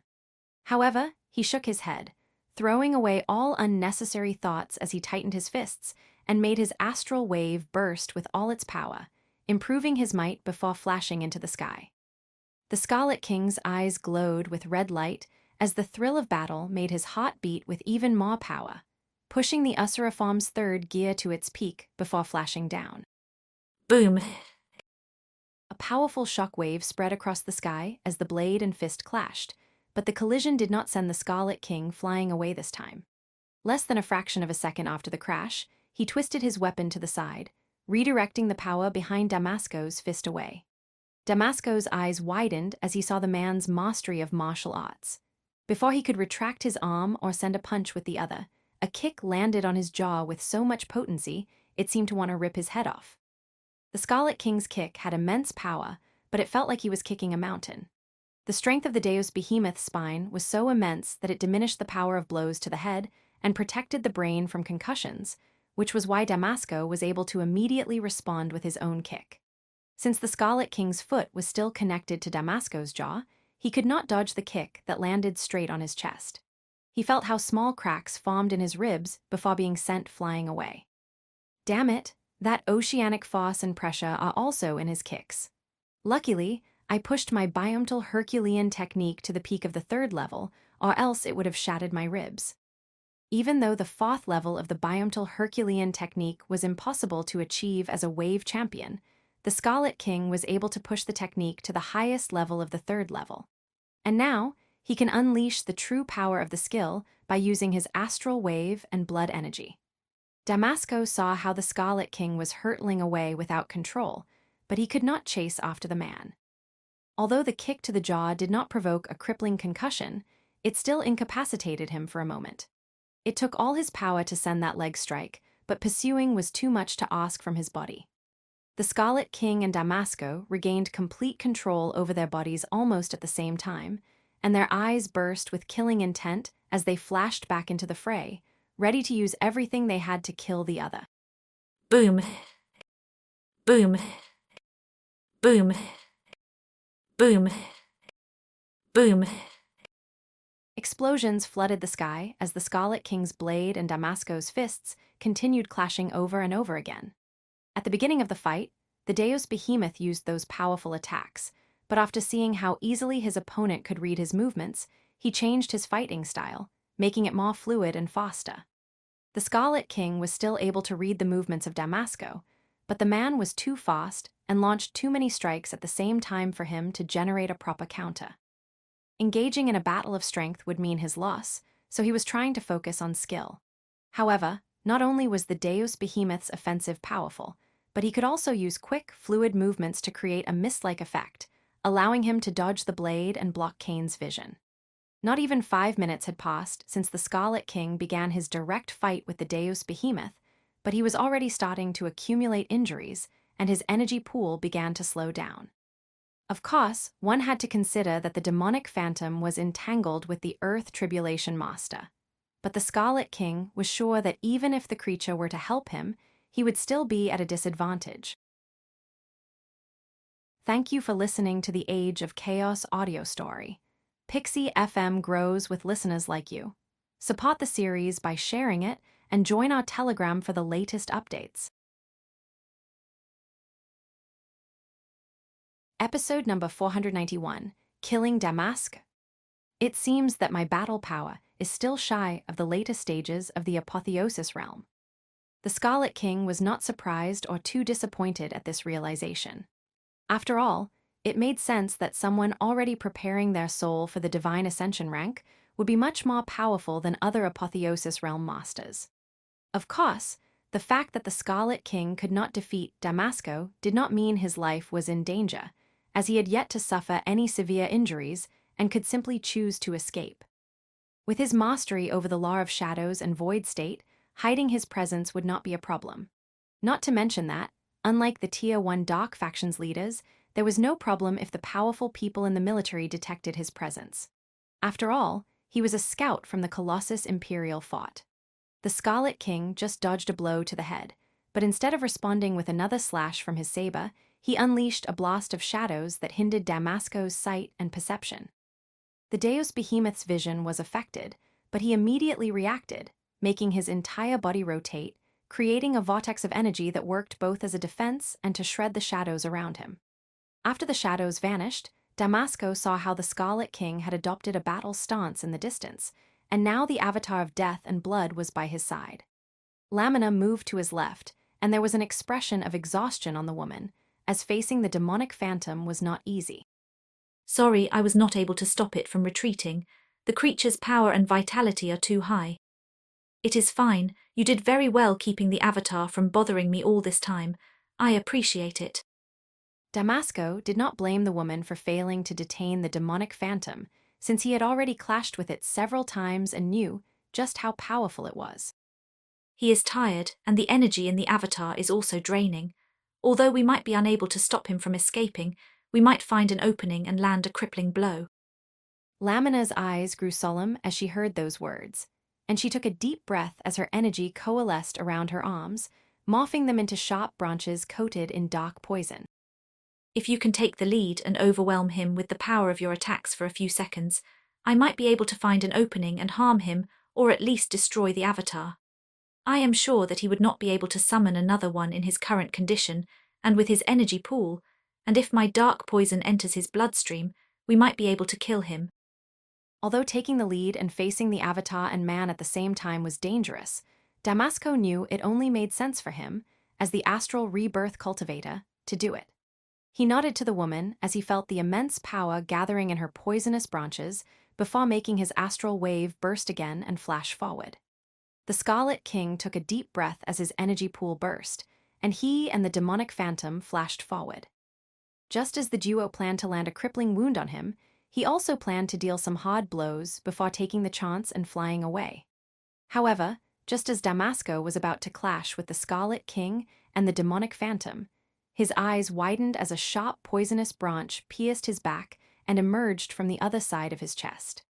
The man could barely believe it as he saw the wound and realized that Lamina had taken the chance to land a sneak attack on him.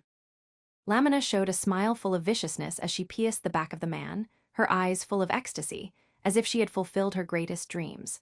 Damasco felt his internal organs rupturing and the poison rotting his blood, but he clenched his teeth and struck back, hitting the woman's chest with his forearm. The power in Damasco's forearm was high enough to leave an indentation in Lamina's chest. Despite the damage and pain, her smile did not vanish, and she used the strike's momentum to fly away. Just like Damasco, the Scarlet King was shocked by the sudden attack of the woman and did not know why she would do that, but he was not one to lose a chance and attacked with all his power. Damasco was too wounded and was unable to block the blade from slashing his chest open, just so the demonic phantom would lunge at him the next second and crash into the ground. Behemoth.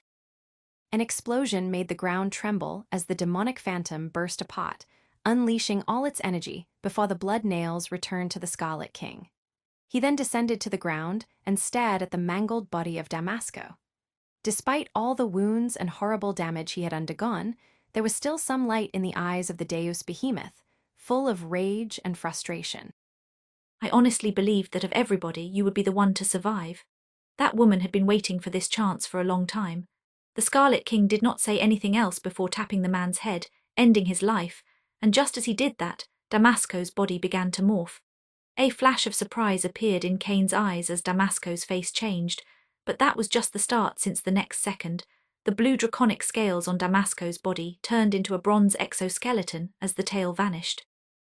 The Scarlet King was not really surprised to see Damasco's face changing, since it made sense he would not reveal his true identity, but the other physical characteristics did not make much sense. Experienced tales with Freewib novel. There was nothing to gain from them, not to mention it would feel uncomfortable at the moment of fighting. How odd. Although it was strange, the Scarlet King did not bother with it and recovered the corpses before leaving. Thank you for listening to the Age of Chaos audio story.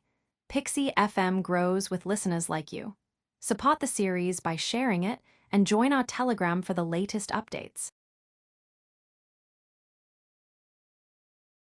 Episode number 492, Back to the Fort. Cain hid among the trees of a large forest, his aura so weak that even Divine Ascension Masters would not perceive him. He was currently in the midst of healing his wounds from the last fight and replenishing his energy pool. There was a smile on his face as he felt just how fast his body could heal now that his astral wave coursed through his flesh and blood, improving his vitality. He accelerated the process by using Radiance of Life and Death Touch. System, scan me. Cain already had an idea of how much power he had gained but wanted an objective analysis, and soon the Absolute Life Form system provided it. Scanning vessel. Scan of vessel completed. Name, Cain Lorifa. Race, Godslayer humankind. Path of Power, Astral Rebirth, Late Wave Champion, Essence Evolution, Late Wave Champion. Lineage, True Avernus Lineage, Maximum Purity. Wave Talent, Initial Tier 9, Medium Tier 9.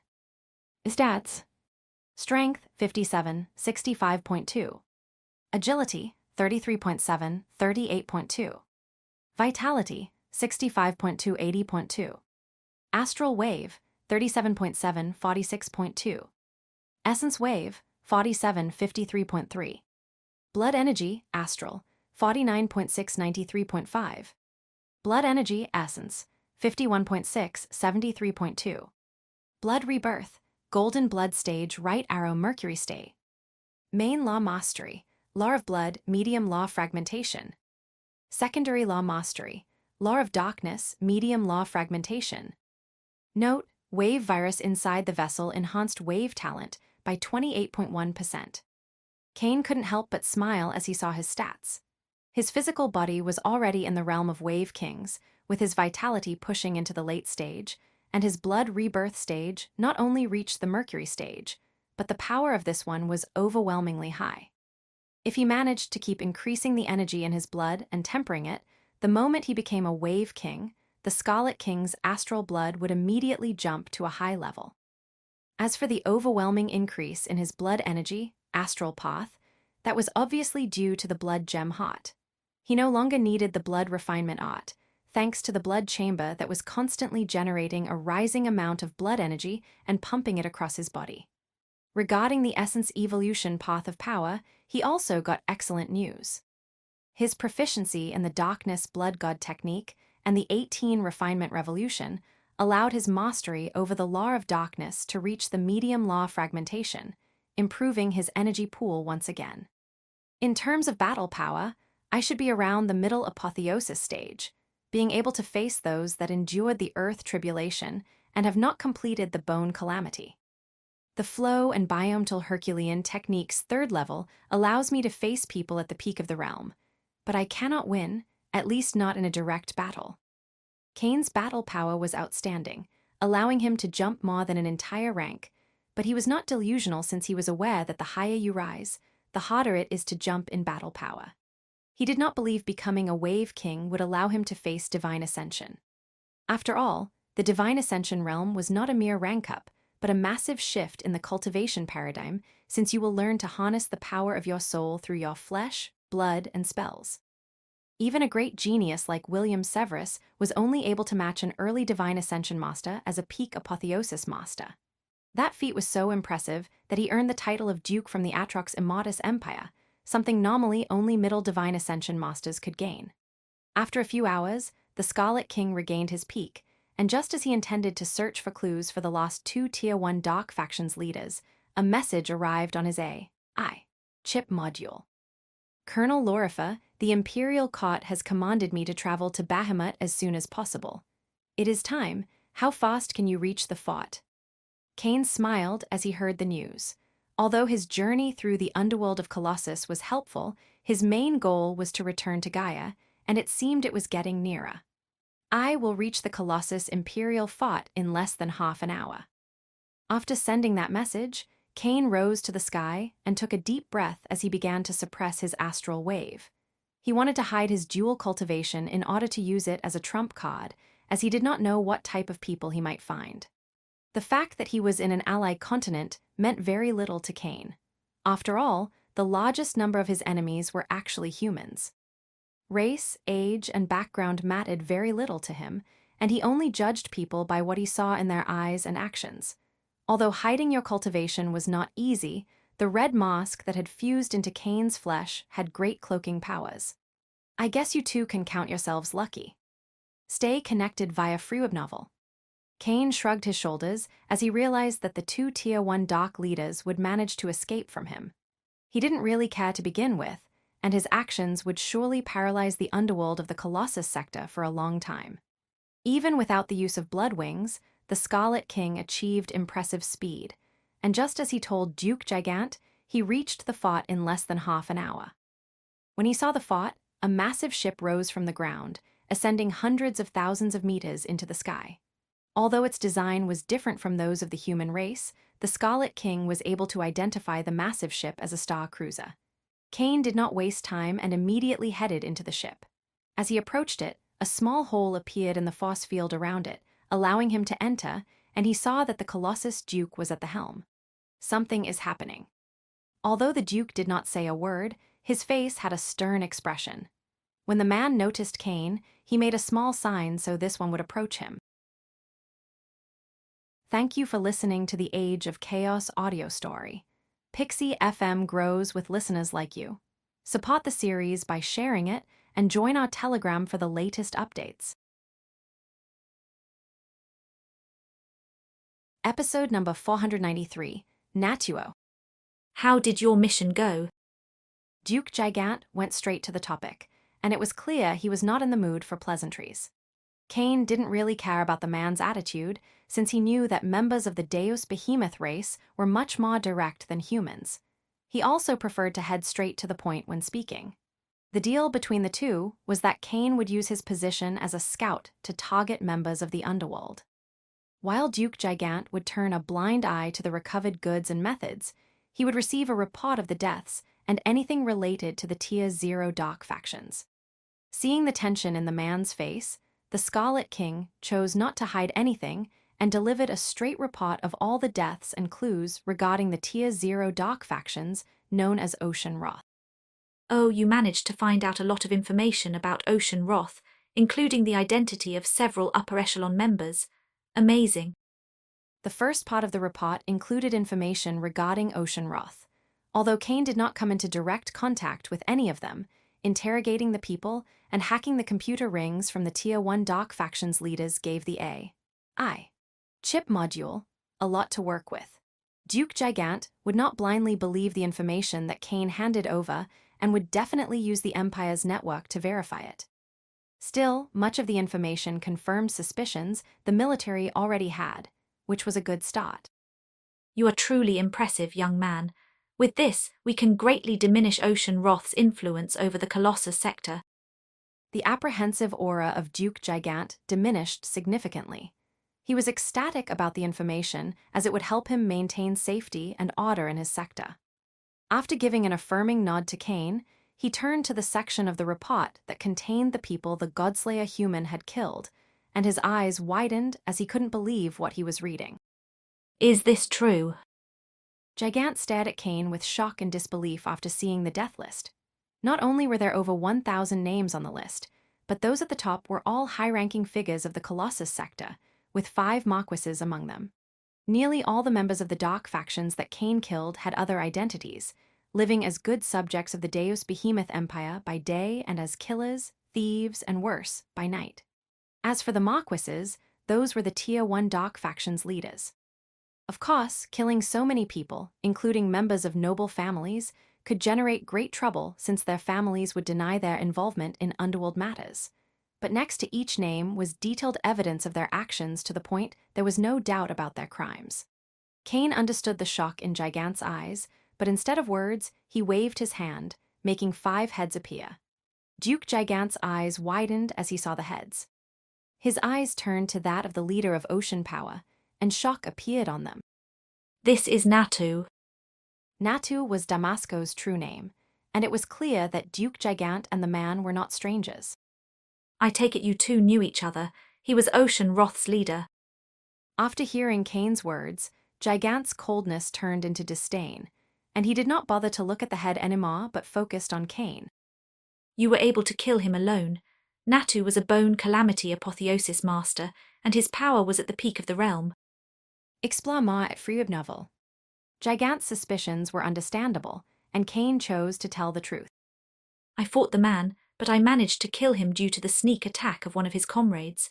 A woman by the name of Lamedia, who was supposed to be the leader of Ghost Garden, pierced the man's back while we were fighting. I was honestly surprised by her actions and am still baffled why she would do something like that. After tracking her down, Kane had meant to ask the woman for her actions, but now it seemed he would not get an answer. Luckily for him, Gigant was able to shed some light. I think I can help you solve your doubts. Natu once used his power and influence to direct the power of the military to the headquarters of Ghost Garden, killing the previous leader. This new leader of Ghost Garden must have figured out that Damasco was actually Natu and took the chance to kill him. A flash of enlightenment appeared in Cain's eyes as he heard those words. The attack that Gigant referred to happened hundreds of years ago, so it made sense he knew nothing about it. So that's it. Cain nodded but showed no real interest as he didn't care about the machinations and schemes of the underworld of the Colossus sector. The woman had used him, but he had gained from it, so they owed nothing to each other, and the next time he saw her, he would kill her.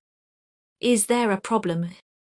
Cain was about to star the heads in his space ring when he saw a complicated expression on Gigant's face.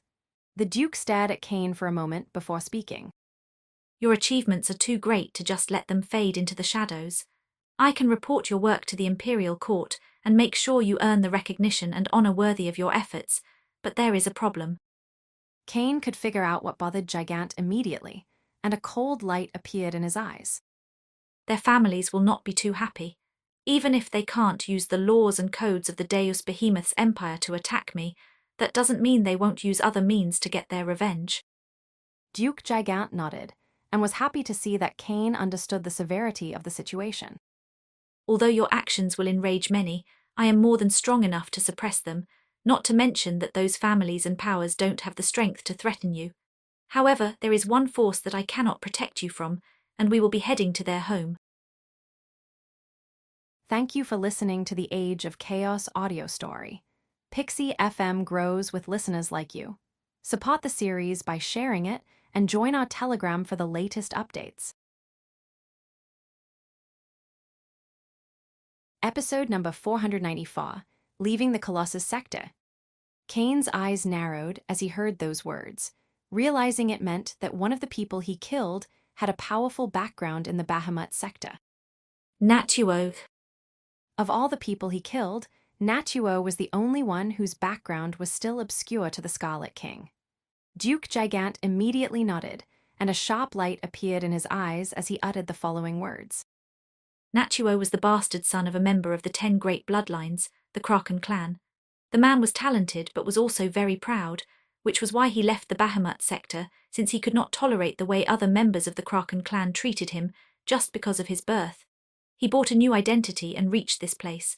I knew all this due to my status, and there are actually no physical or digital records of the man being part of the Kraken lineage.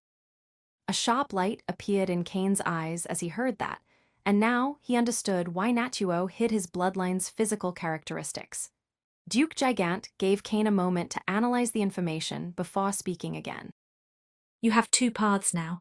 I can inform the Imperial Court so you earn your rightful honor and merit, or I can hide all evidence and let it fade in the darkness. I am sure that Natuo's absence will raise questions, but if you were careful, it will be years before anyone finds out the truth. Cain, someone who didn't care about fame, would have chosen to hide the evidence if this was on the Gaian continent, as it was not worth the trouble. But things were different here. He needed the fame and reputation to ask for the use of intercontinental teleportation formations. Before I decide, can you tell me the relationship between the Kraken lineage and the Zanguini's lineage? Although discussing inner politics with a member of another race was not wise, Gigant understood the difficulty of Cain's decision, so he did not hide anything. It was neither good nor bad, and each stood away from the other's affairs, something normal among most of the great bloodlines. However, 10 years ago, young members of the Solis bloodline and Kraken lineage entered a natural inheritance together. A young man from the Kraken clan managed to secure the inheritance, but no one from the Solis clan left the dimension. After that, both bloodlines hate each other to the bone, and the Solis clan and Zanguini's clan are very good friends. A sharp light appeared in the Scarlet King's eyes as he heard all that, and began to decide how to approach this next step. While members of the Kraken clan would hate him, he would gain a great deal of respect and goodwill in the Empire, and could use Natuo's death and his connection to Desmond as an entrance into the Solis' great bloodline. Please report it. In the end, Cain decided to go ahead. Natuo was not an official member of the Kraken clan, so the level of rage he might generate was not that great. At the same time, the benefits he would gain from the Imperial Court would be significant and should be enough to help him leave for Gaia with the help of Desmond's clan. Gigant nodded and filed the report as he waved his hand, signaling for the Star Cruiser to start its journey. They were only he and Kane on the ship, since all the other high-level warriors needed to remain in the sector to handle future threats and ensure the security of its people while the Duke was away. Soon, the Deus Behemoth's Duke began to infuse his astral wave into the ship, improving its speed and advancing faster and faster toward the Bahamut sector. The energy pool of a Divine Ascension Master was hundreds of times greater than that of a nuclear power plant, so it could improve the power of a gargantuan star cruiser. After ensuring everything was in order, the Scarlet King nodded to Duke Gigant and headed into one of the rooms inside the star cruiser to cultivate. He did not want anyone to see him improving his astral essence, and it was normal to want to train alone without distractions, so Duke Gigant did not think much of it and remained at the ship's helm. Kane took the blood seal art from his space ring, and a small smile appeared on his face as he remembered the technique's power in the hand of the Atrox. He had not had time to go through the art since the meeting of the Tier 1 Dark faction leaders happened less than a week after he fixed his rebirth heart. Stay connected with Freeweb Novel. Now, Kane could allow his consciousness to enter the starry gem without reservation, and the art information soon became clear in his mind. The art described how to use your blood energy and astral wave to create blood seals, each capable of enhancing the piercing and slashing power. The blood seal art was not very complex and was divided into the creation of lesser blood seals, great blood seals, and bloodthirsty seals. The first type was ordinary and could be used by wave warriors and wave champions, while the great blood seals were much more powerful and suitable for wave kings and apotheosis masters. As for the bloodthirsty seals, they were the apex of the art, granted piercing and slashing power that could sunder platinum-grade artifacts, but were much harder to master and even harder to make. The bloodthirsty seals required more than just blood energy and astral wave. They also needed a massive amount of blood vitality and could not come from anyone with a cultivation base beneath the apotheosis realm. Clearly, the blood seal art was a technique that focused on the slaughter path and required the need to fight, but that was not really a problem for the Scarlet King. After choosing an astral skill, Kane focused on the essence aspect of his cultivation. Thank you for listening to the Age of Chaos audio story. Pixie FM grows with listeners like you. Support the series by sharing it and join our Telegram for the latest updates. Episode number 495, Warlock System. Kane frowned as he saw the scarcity of his essence cultivation technique. All those he obtained in Chronos could only unleash power at the bottom of the apotheosis realm. The only reason the demonic phantom could stand against a bone tribulation master was due to the radiance of life and radiance of strength improving it. It was time to improve it, but Kane did not have better techniques. The ones he obtained from Sabina's space ring were focused only on the law of blood, and none surpassed the apotheosis realm. The woman was a Divine Ascension Master, and Kane expected her to have some techniques of that level, but he was out of luck.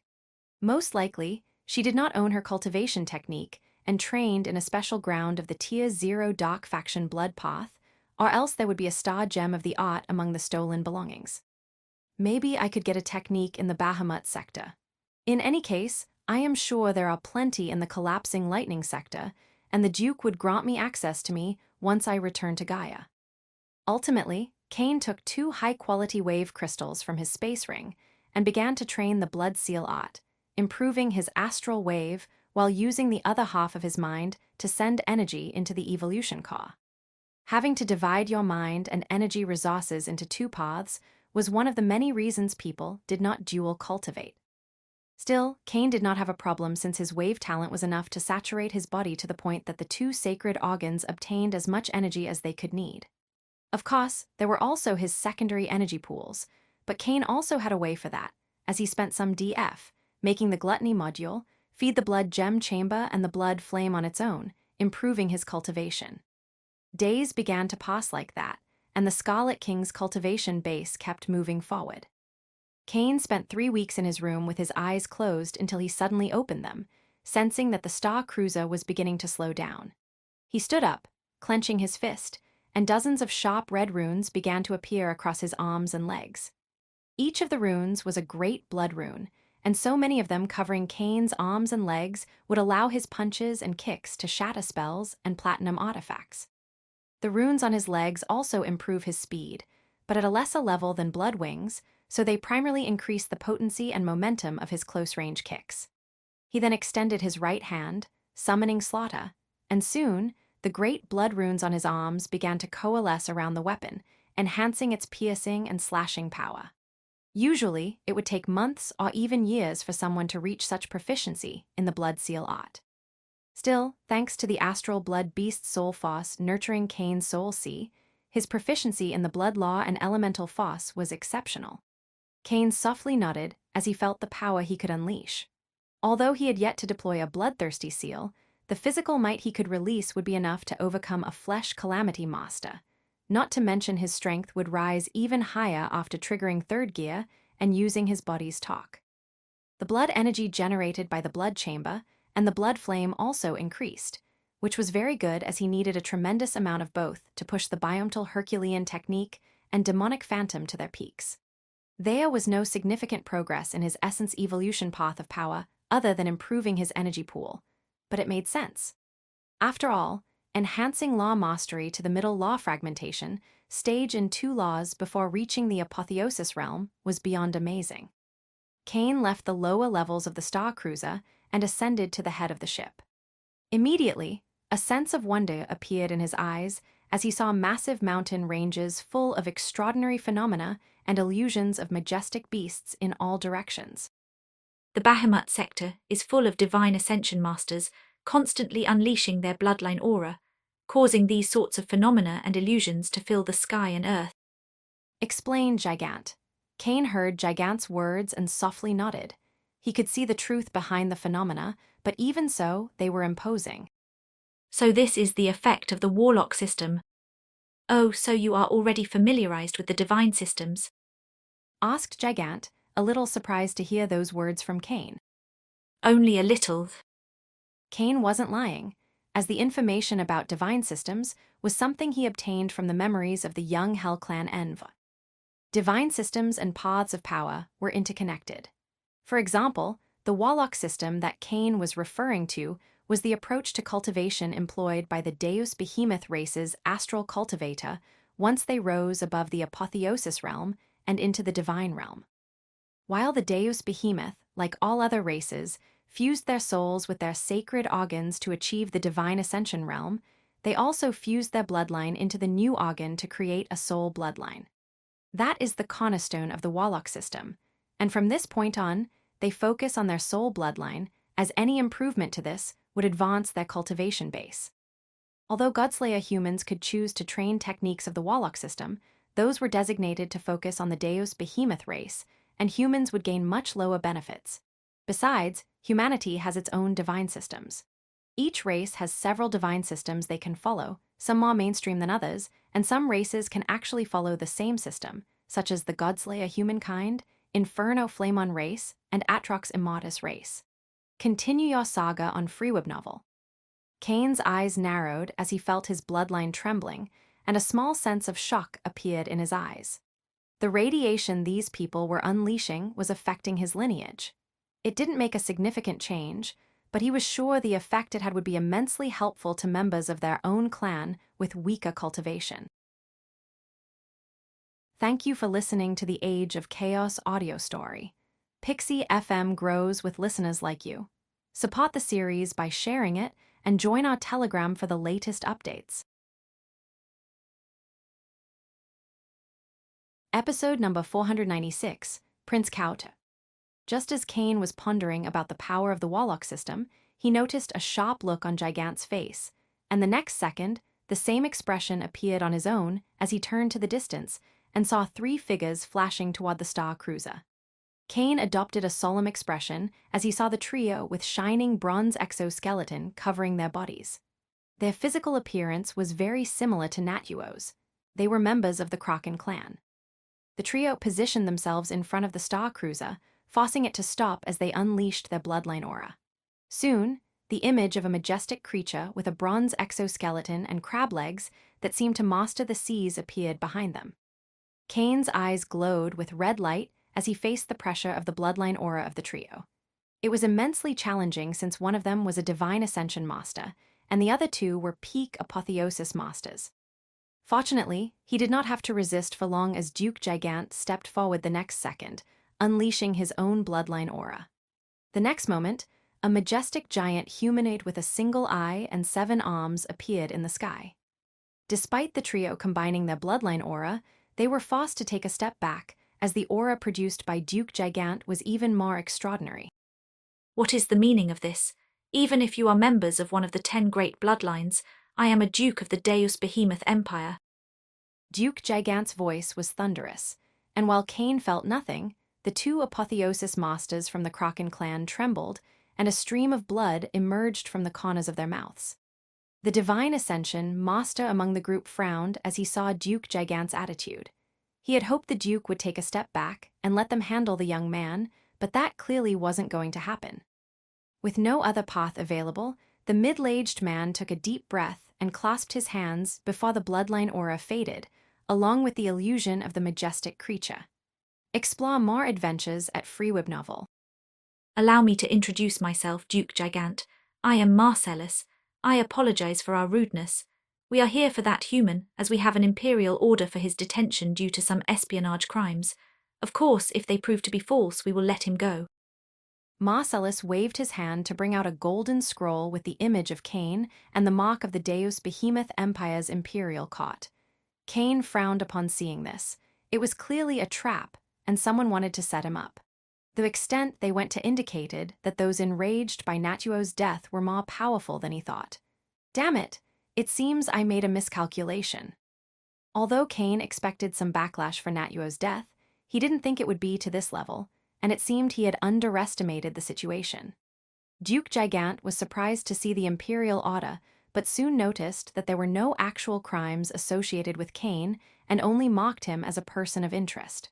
Of course, he was smart enough to see this was a trap, but that did not mean he could just neglect the imperial court's commands. I see the order, but a lower court emitted it and only marked Colonel Lorifer as a person of interest, so you have no right to detain him. I will keep Colonel Lorifer by my side and keep an eye on him, which should be enough to comply with the imperial order. Instead of blatantly refusing to give up Cain, which could put both in a difficult position, Duke Gigant changed things, assuming the position of Cain's custody until everything was sorted out, thus not going against the imperial court. Marcellus frowned upon hearing those words, and anger appeared in his eyes.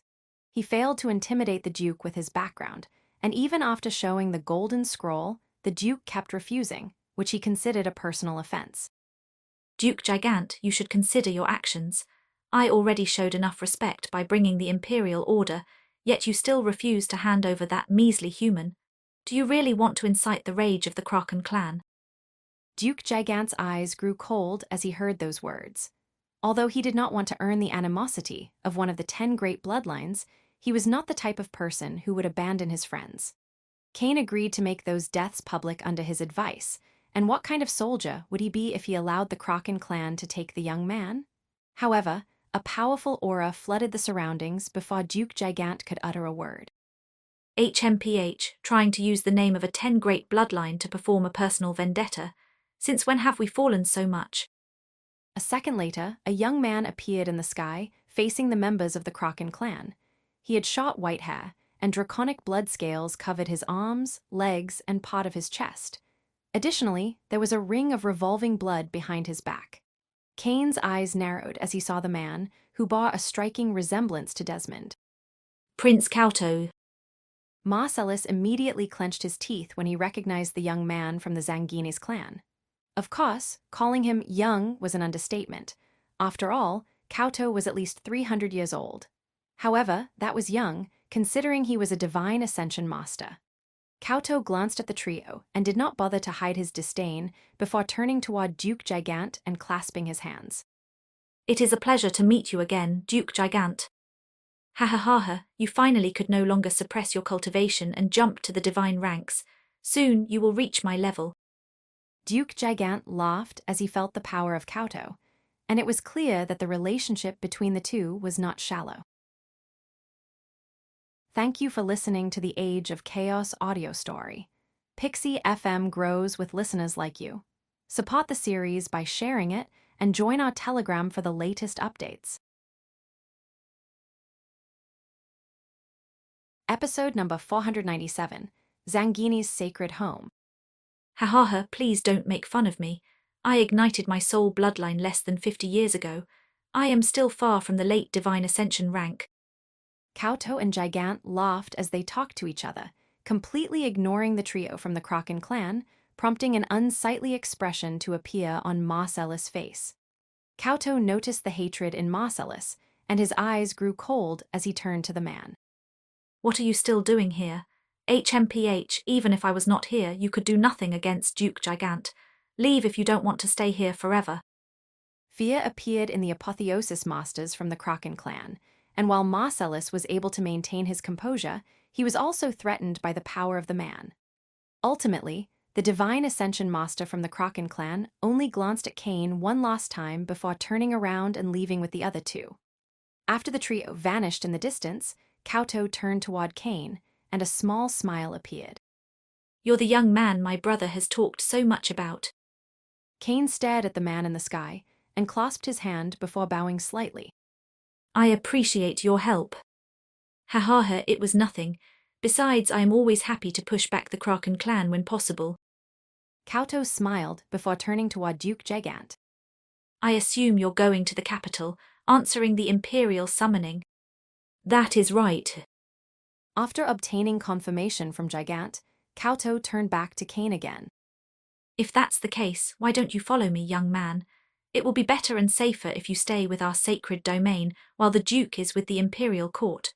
Don't worry about the Imperial Order, as my authority in the court is more than enough to reverse it.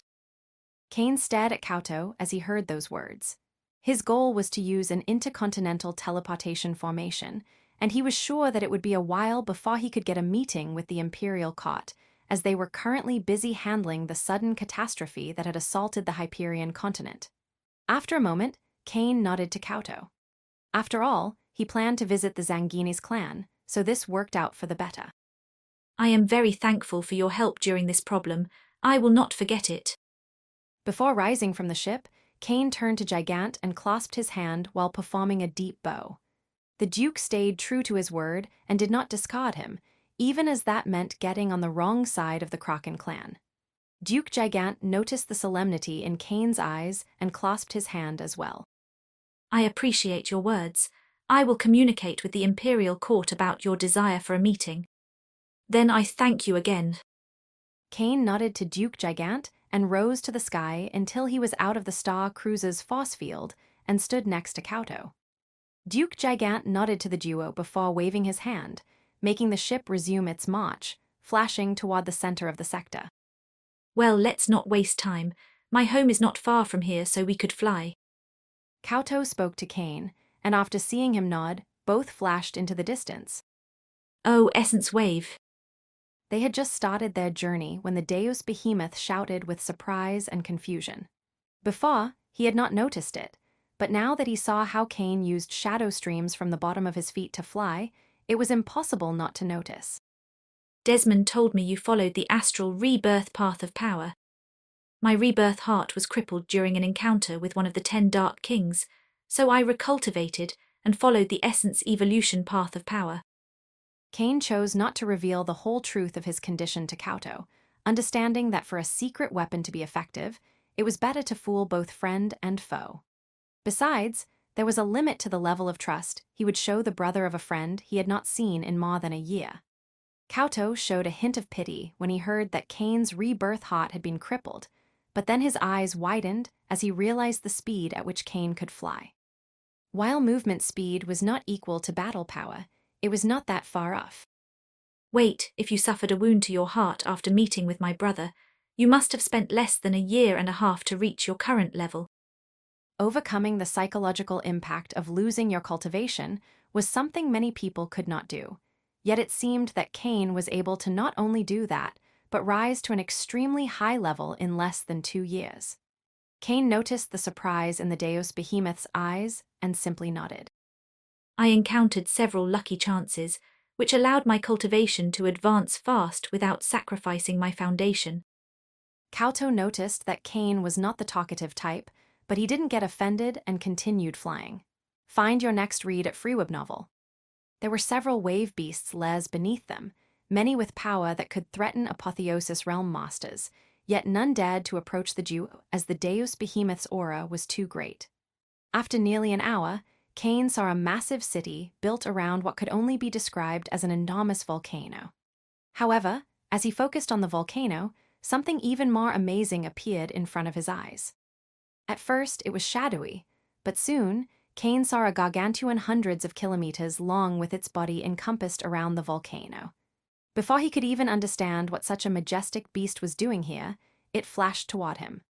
Just as Cain thought the creature would trample over him and Kauto, it vanished and was replaced by an old man with an imposing physique and aura.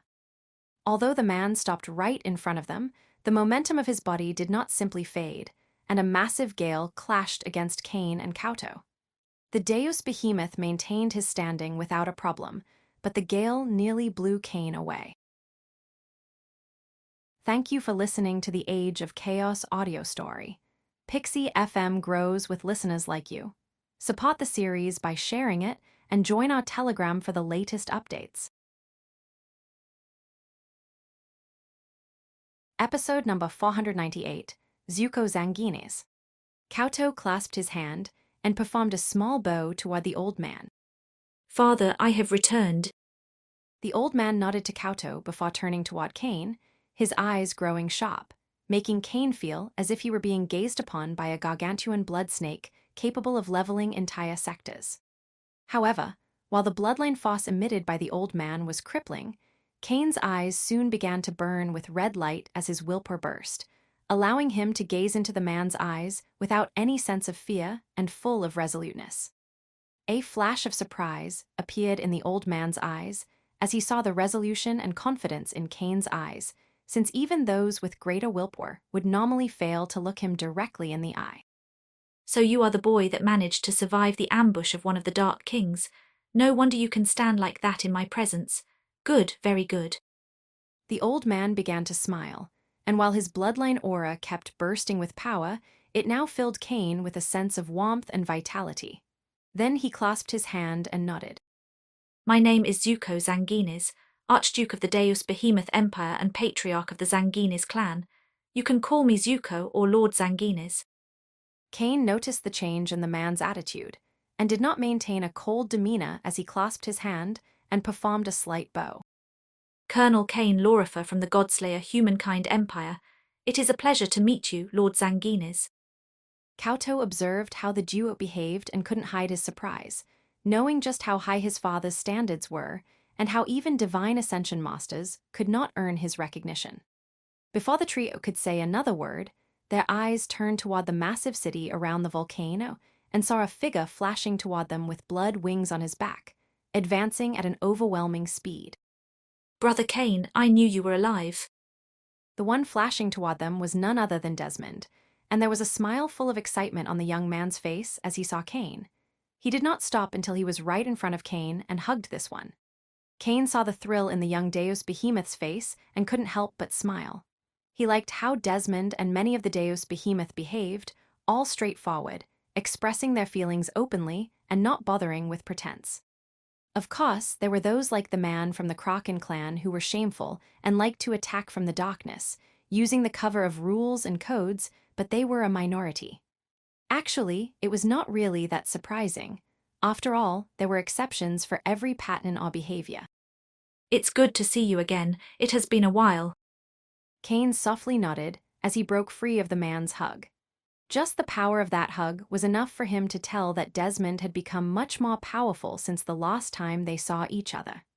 However, just as Cain could feel Desmond's power, so did the Deus Behemoth notice the change in the Godslayer human, and a sense of shock appeared in his eyes. You're following the essence evolution path of power. My rebirth heart was crippled during my encounter with the Blood King, so I had to adapt. Cain had decided to hide his dual cultivation, so he did not reveal that it was fixed. He noticed the flash of sympathy in the young Deus Behemoth, and a smile appeared on his face as his eyes glowed with red light. Explore stories at Freeweb Novel. Of course I am still stronger than you. Cain didn't want the young Deus behemoth to dwell on his condition or feel pity for him, especially now that he had fixed it, so he changed the topic. As he expected, bursting fighting will arise in Desmond's eyes. Oh, is that right? Desmond's smile widened as his entire body exuded a powerful battle will. When Kauto and Lord Zanguini saw that, they immediately moved back and left the duo alone, watching with excited smiles. Although for the Godslayer human's culture, inciting a battle suddenly just after meeting someone was odd and could be considered rude, for the Deus behemoth, it was a perfectly acceptable way to say hello. Desmond and Cain immediately put some distance between each other as pillars of energy burst from their bodies, one of them sky blue and the other dark purple. However, that was not the only thing. They also unleashed monstrous amounts of blood energy. Surprise appeared in the eyes of Kauto and Lord Zanguines as they felt the immense purity in Cain's energy pool, and it grew even stronger as they saw that the blood energy he unleashed matched the energy pool of a wave king. That was enough to tell the duo how high the young man's mastery over the law of blood was. Blood wings emerged from Desmond's back as he took a deep breath. Thumpy. A powerful heartbeat echoed across the sky. It did not originate inside Cain, but in the Deus behemoth. Second gear. Desmond shouted those words, wanting to show Cain just how high his mastery over the technique was, before flashing forward at a shocking speed. Cain's eyes widened as he saw the young Deus behemoth appear before him in less than a second, but he did not lose focus. By covering his body in shadows and using the flow, he began to deftly dodge every single strike. Desmond's attacks were powerful and fast, but Cain dodged them perfectly. The strength of the young Deus behemoth was surprising, as were his martial skills, which allowed him to face the late Wave King. Despite that, Desmond could land a single strike on Cain's body. After nearly a minute and firing thousands of strikes, Desmond took a step back, putting distance again between the two as he looked at Cain while trying to regulate his breath. Hahaha, you are truly fast and nimble, and it seems as if your body was made of shadows, not flesh and bones. But what about now? Desmond's eyes began to burst as he unleashed all his willpower and was ready to trigger the next level of Asura form. Third. Enough. Thank you for listening to the Age of Chaos audio story. Pixie FM grows with listeners like you. Support the series by sharing it and join our Telegram for the latest updates. Episode number 499, Good News and Bad News, I. Before Desmond could trigger the technique, he heard his father's voice and couldn't help but frown. Father, why are you interfering? Desmond knew that triggering Asura Form's third gear would wound his internal organs, but he was willing to endure it, not to mention that the damage would be only temporary, and he would heal in a couple of hours. Lord Zanguines just shook his head as he saw that even now, his son did not understand why he stopped the fight and pointed at the space behind this one. When the young man turned, his eyes widened as he saw a massive demonic dragon ready to lunge toward him with its jaws open. There was nothing Desmond could have done to stop the beast from swallowing him whole. Howdy. Desmond's shock was understandable since he had not felt the creature's presence at all. Even now, it was hidden from his ego wave, and he could only see it with his eyes. That young man's mastery over the law of darkness was high enough to hide the fluctuations of his energy, and you were too focused on what was ahead of you, leaving you open to an attack from behind. Lord Zanguines' face was stern as he spoke, ensuring his son would engrave his words. A mistake like that in combat between friends only meant a loss, but it could be fatal on a battlefield. Desmond was impulsive but not a fool, and nodded to his father before turning to Cain and deactivating his spells as a complicated expression appeared on his face. You had to recultivate from zero, yet the distance between our power grew even larger. You are truly a monster of our generation. Lord Zanguines and Kauto couldn't help but nod as they heard the young member of the clan.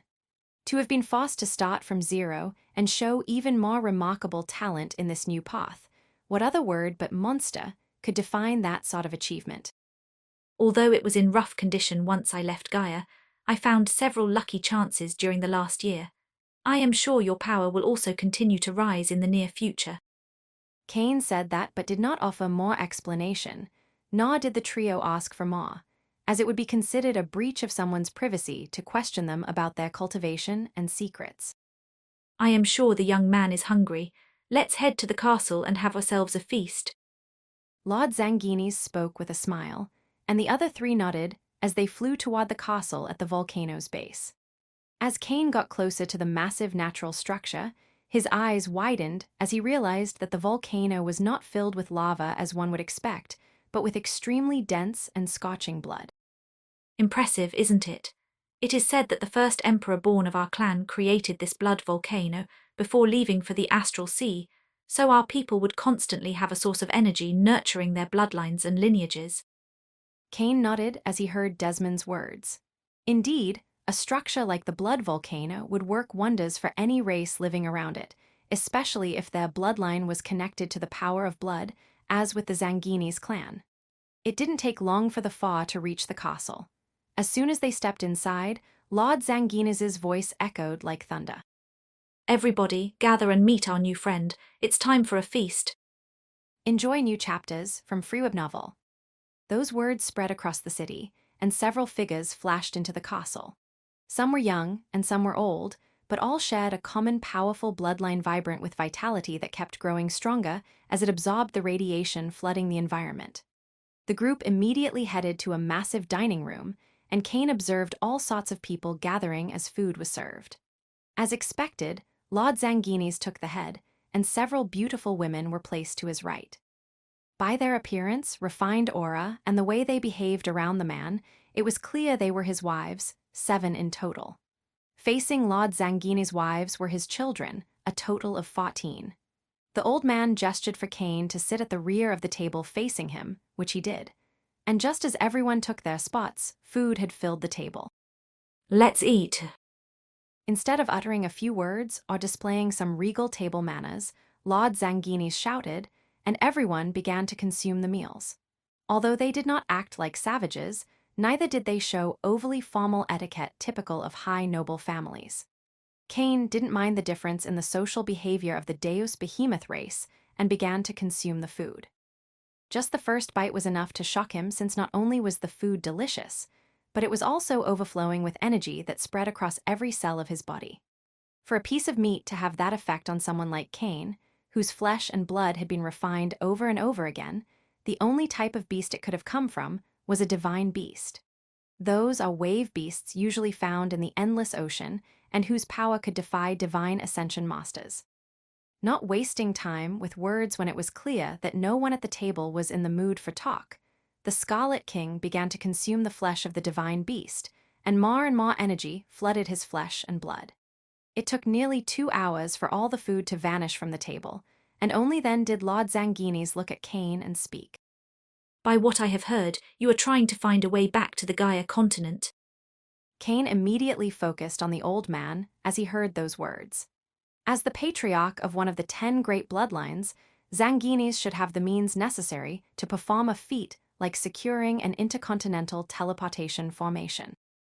That is right. Then I am sorry to be the bearer of bad news, but you will not be allowed to use the intercontinental teleportation formation. Thank you for listening to the Age of Chaos audio story. Pixie FM grows with listeners like you. Support the series by sharing it and join our Telegram for the latest updates. Episode number 500, Good News and Bad News, Cain couldn't help but frown upon hearing those words. He understood that using an intercontinental teleportation formation would not be cheap. Still, he was willing to pay and had accepted the burden of antagonizing the Kraken clan just to improve his standing in the Deus Behemoth Empire. If, after all that hard work and with his background, the Deus Behemoth's imperial court still refused, they were surely looking down on him. Discover hidden stories at Freeweb Novel. Of course, as a master of order, Cain maintained a cool head and did not jump to conclusions as he waited for Lord Zanguines to continue. It's not that we don't want to help. Actually, with all the hard work you put into cleaning the Colossus sector of their filth, it would be enough for me to lead you directly into a teleportation formation that led to Gaia. But the problem is the state of the endless ocean. At this point, Lord Zanguines made a small pause as he waved his hand, generating a virtual image on the ceiling that depicted two massive continents with an even greater ocean separating them. As you should already understand, teleportation isn't just vanishing from one place and appearing in another. In essence, an intercontinental teleportation formation creates a wormhole between 2 points in space, drastically reducing the distance between the two. Kane saw how a wormhole appeared in Hyperion and the other in Gaia. When you go through it, the millions of kilometers between the continents are reduced to a few meters. Unfortunately, while the situation on the continent has calmed down, the state of the endless ocean is still full of chaos. Due to the instabilities in space, you cannot cross it through a teleportation formation. The situation is so chaotic that we can't even communicate with Gaia, and we are completely blinded to the state of the other empires. Lord Zanguines was a titan of the Deus Behemoth Empire and the patriarch of one of the 10 great bloodlines, so his understanding of the situation was much deeper than a duke-like gigant. It was not that the Duke of the Colossus sector was hiding things from Kane, he just did not know. I see. If that's the case, then indeed, I can't cross the endless ocean through the use of an intercontinental teleportation formation. Kane sighed upon hearing this piece of information.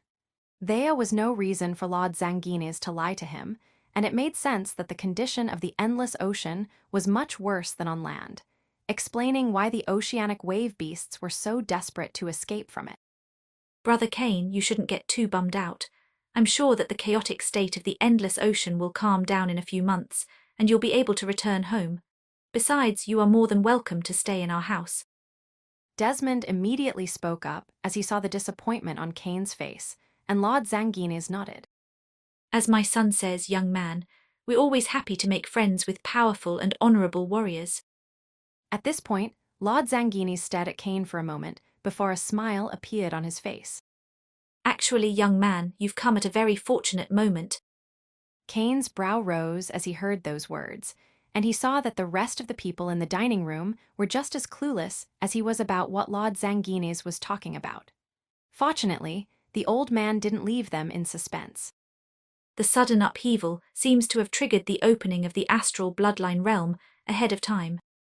Kane wasn't familiar with the Hyperion continent, so he only knew that the astral bloodline realm was a sacred realm under the control of the Deus Behemoth race, but nothing more. However, the shock and awe in the eyes of Kauto, Desmond, and everyone else told him it was not simple. But father, the boy can't enter our sacred realm. He's a human.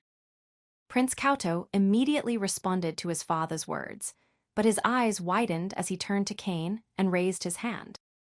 Young man, I'm not looking down on you or your race, but literally, you cannot enter the astral bloodline realm. There are several restrictions to the realm, and one of the most important ones is that the bloodline aura and radiation inside the realm would scorch the blood of anyone without one of the 10 great bloodlines.